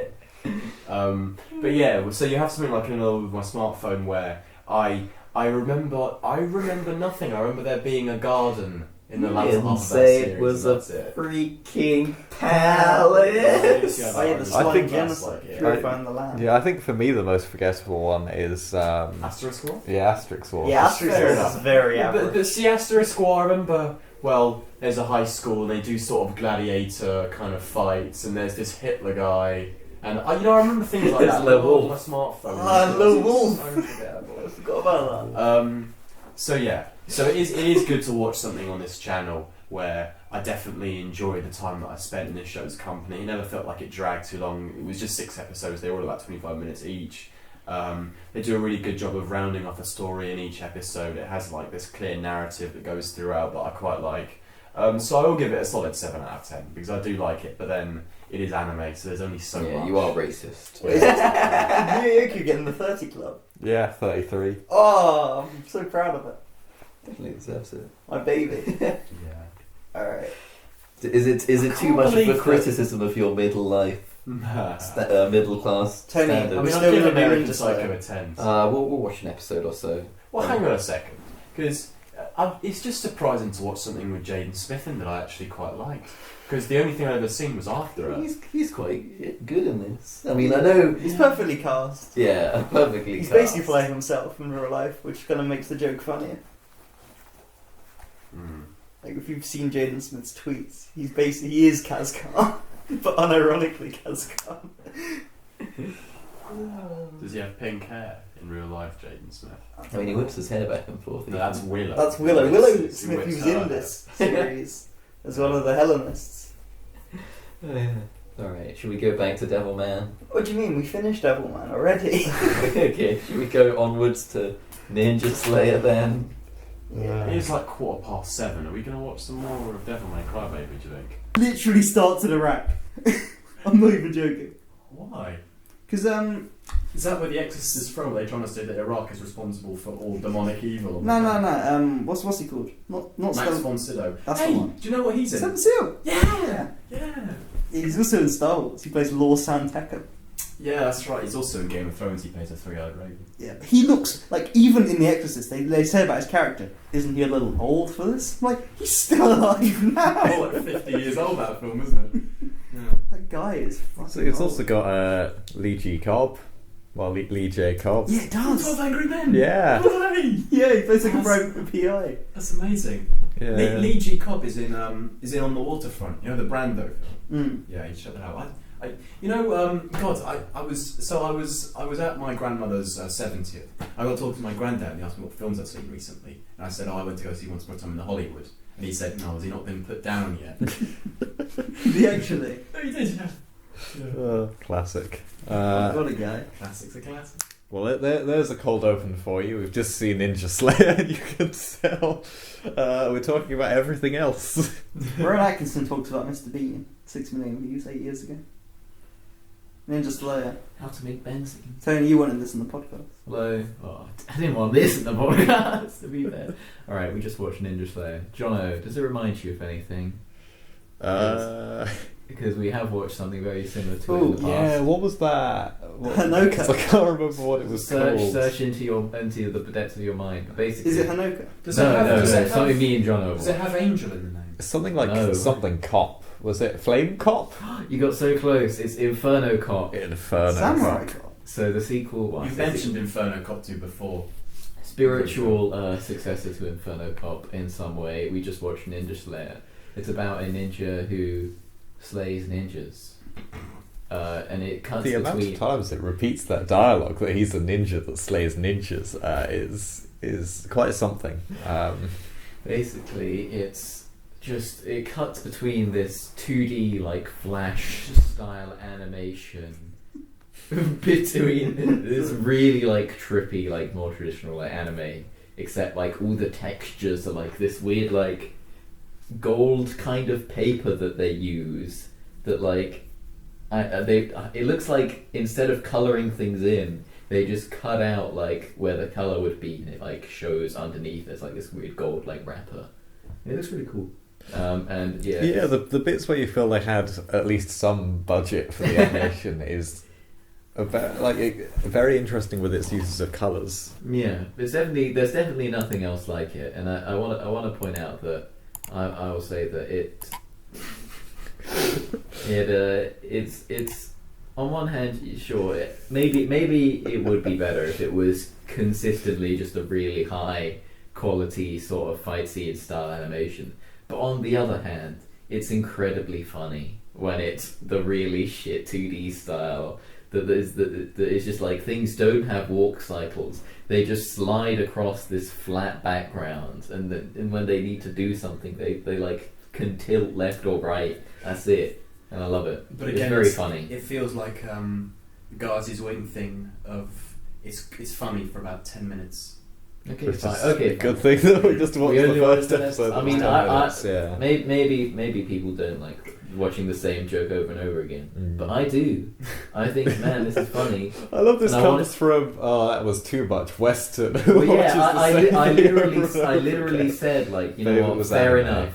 If you just pander, if you just take what people think is cool, you just do it ad infinitum, then that's all you need. That's all art and art reviewing is. It's just pandering to what people already like, and this is really funny. In the bad sections, the characters look like cardboard cutouts. Yeah, they slide left and right. It's a Studio Trigger.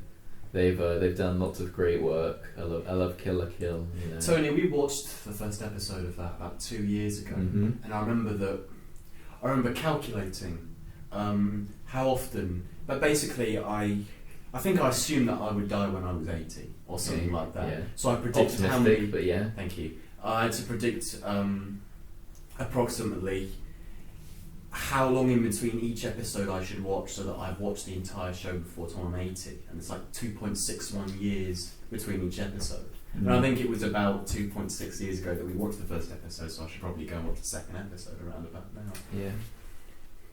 Yeah, I mean, I'll be honest. At the time, I kind of dropped it, but there's still like the reason you watch things like this is because occasionally it will come out with something that is just so funny that you would not get anywhere else. Like there's a ninja that later has a technique that like if he looks at you become paralyzed, right? And so it's this whole thing of like, oh, how does Ninja Slayer work out how to defeat him? And it's just this like incredibly like animated scene of he just has to like run backwards towards him, and it's the funniest thing. So many moments of this, despite being this really dumb, stupid thing, have just stuck with me, you know, because, like all the policemen just jumping on this guy who's on the ground, and they're jumping up and down. It's yacht is like written in the subtitles. They say it like 12 times, so like the screen just fills up with the subtitles. It's quite funny. It's not a wealth of things to say about it, and yeah, at the time I gave it like I was like, it was the thing where Ethan asked me what I'd give it, and I was like, you know, 7 out of 10, you know, just off the top of my head, off the cuff. And I don't know if I'd give it that high, but I definitely would enjoy watching it at least. So definitely at least a 5 or a 6. And it's funny enough that, you know, I definitely enjoy my time with it and would look forward to watching another episode. But again, at the same time, I've got other things to do. It's not you know, jumping at me that I need to watch it. And Ethan apparently would give it a 1. 1. That's a singular digit. Like all the other digits apart from 10. So you can't do it's quite hard, really. Would you stand by that, Ethan? Yeah, it's trash. Is it really not? Do you really have a bad time with it? I don't understand the idea of making some. okay, like even if they are very self-aware and it's deliberately terrible, I don't see any merit or any like intelligence or appeal that makes something that's deliberately bad. It's still bad. But I'd do rather just watch something that's you deliberately like good. regret watching it? Like, are you in like watching it and you're like, I wish I wasn't watching this right now? It's 12 minutes. I don't regret it. Okay, fair enough. So But you it's think still it wouldn't hold out for the entire 26 episodes that 10 minutes long? You know. What about 26 there's Inferno Cop, which is the same except it's just the shit bits, So yeah, but it's that 40 never minutes cuts long. to good Well, parts. I don't. Would you watch it? Would you like it if it was really short? If it was just like 40 minutes, or like half an hour? Just a 40-minute short film. Yeah. Yeah, I'd definitely watch that. Okay, It's fair enough. only because We'll do Okay. Inferno Cop one day. I don't know the direction that the story's gonna go in. He's gonna kill more ninjas. That's what Yeah. my guess was, and I don't particularly want to see that because I don't really care about his backstory. 'cause His backstory, showing backstory his of those- family, and then a fucking bomb effect across the screen. And now he is a ninja slave. So what do you think, Johnny? It's not as good as watching benzene being. Do you remember that chemical process, the one that they showed We in the did. top left corner? I remember drawing that Yeah. out with the NaOH and then adding it, and then the hydrogen atom gets substituted. So for good. context, Harry has just put up silently on the big screen a YouTube video of how to make benzene. I'd be more interested in seeing how they make methylamine, just for Breaking To Bad. steal it from a tray. This guy is actually mad. Like, one of his videos is, I'm going to test how dangerous acid is, and just sticks his hand in different acids. Jesus Christ. Oh, yes! I was talking to Quite funny. someone who does biomed, and for their practical exam, there was a student who basically had 3 solutions. You had to figure out which one was the salt, and they just stuck their finger and fucking licked it, and if it was salty, they were like, "Yeah, that's the salt." That's And that's how incredibly funny. Which of the 2 people doing biomed is this? The one that I lived with this year. Cool. No, we're not going to dox them. No. Unlike we doxed Jono's bank account. Dan Cooper, if you're listening right now, Cooper boy. Harry, Mm-hmm. what are your thoughts on Ninja Slayer? I have no thoughts on Ninja Slayer. Harry, could you imagine Fair if there enough. was No, a I'm pleading the video? fifth on Ninja Slayer. What I will say is that I just don't find watching bad things funny. Like, I find it funny when there's a story behind it. Like, The Phantom Menace is like, okay, I like the documentary about it. Something like the Super Mario Bros. Movie, I would watch because of all the famous stories that have come out of that. But just, I don't get... And also The Room, you know, obviously, the weirdness of Tommy Wiseau, the fact that he hates he hates the French language so much that his film is about a fiancé, but he never uses the word fiancé. So 20 times in that film he goes, "Lisa, you're my wife to be." Like, that is so much funnier than just, "This is bad, isn't it funny?" I don't know. It doesn't work. I for me. wouldn't say it's bad because I feel like it's intentional in what it's Yeah, trying but to it's be. intentionally bad. Well, as that just comes down to it's. I feel like something is bad if I like regret my time with it Like, and the dislike explosion was funny, and I kind of wish I was paying attention because I would have laughed at that. But everything else, not really. it. Like, I do like fair just enough. random explosion. Like, Aquaman was funny because like 10 times there'd be like an important dialogue scene interrupted by an explosion. And I'm just like, that is quite a fun. Also, the start of Attack of the Clones where they land, everything went well. That's really funny. Like, that's more funny to me than. Why does the actress who plays the replica in Blade Runner, why is she called Sean? That's crazy. She had green eyes. Anyway, Yeah, the CGI version of Fair Blade Runner 2049 does not look good. Oh, but this is the original version. Yeah, I know, but I just thought I'd bring it up. Oh, fair enough. Just getting that out there. This is just. Can we Like, just use this to just say stuff? Yeah. That we've always. Can we have that argument where you kicked us out of the house and we have to have it off the record?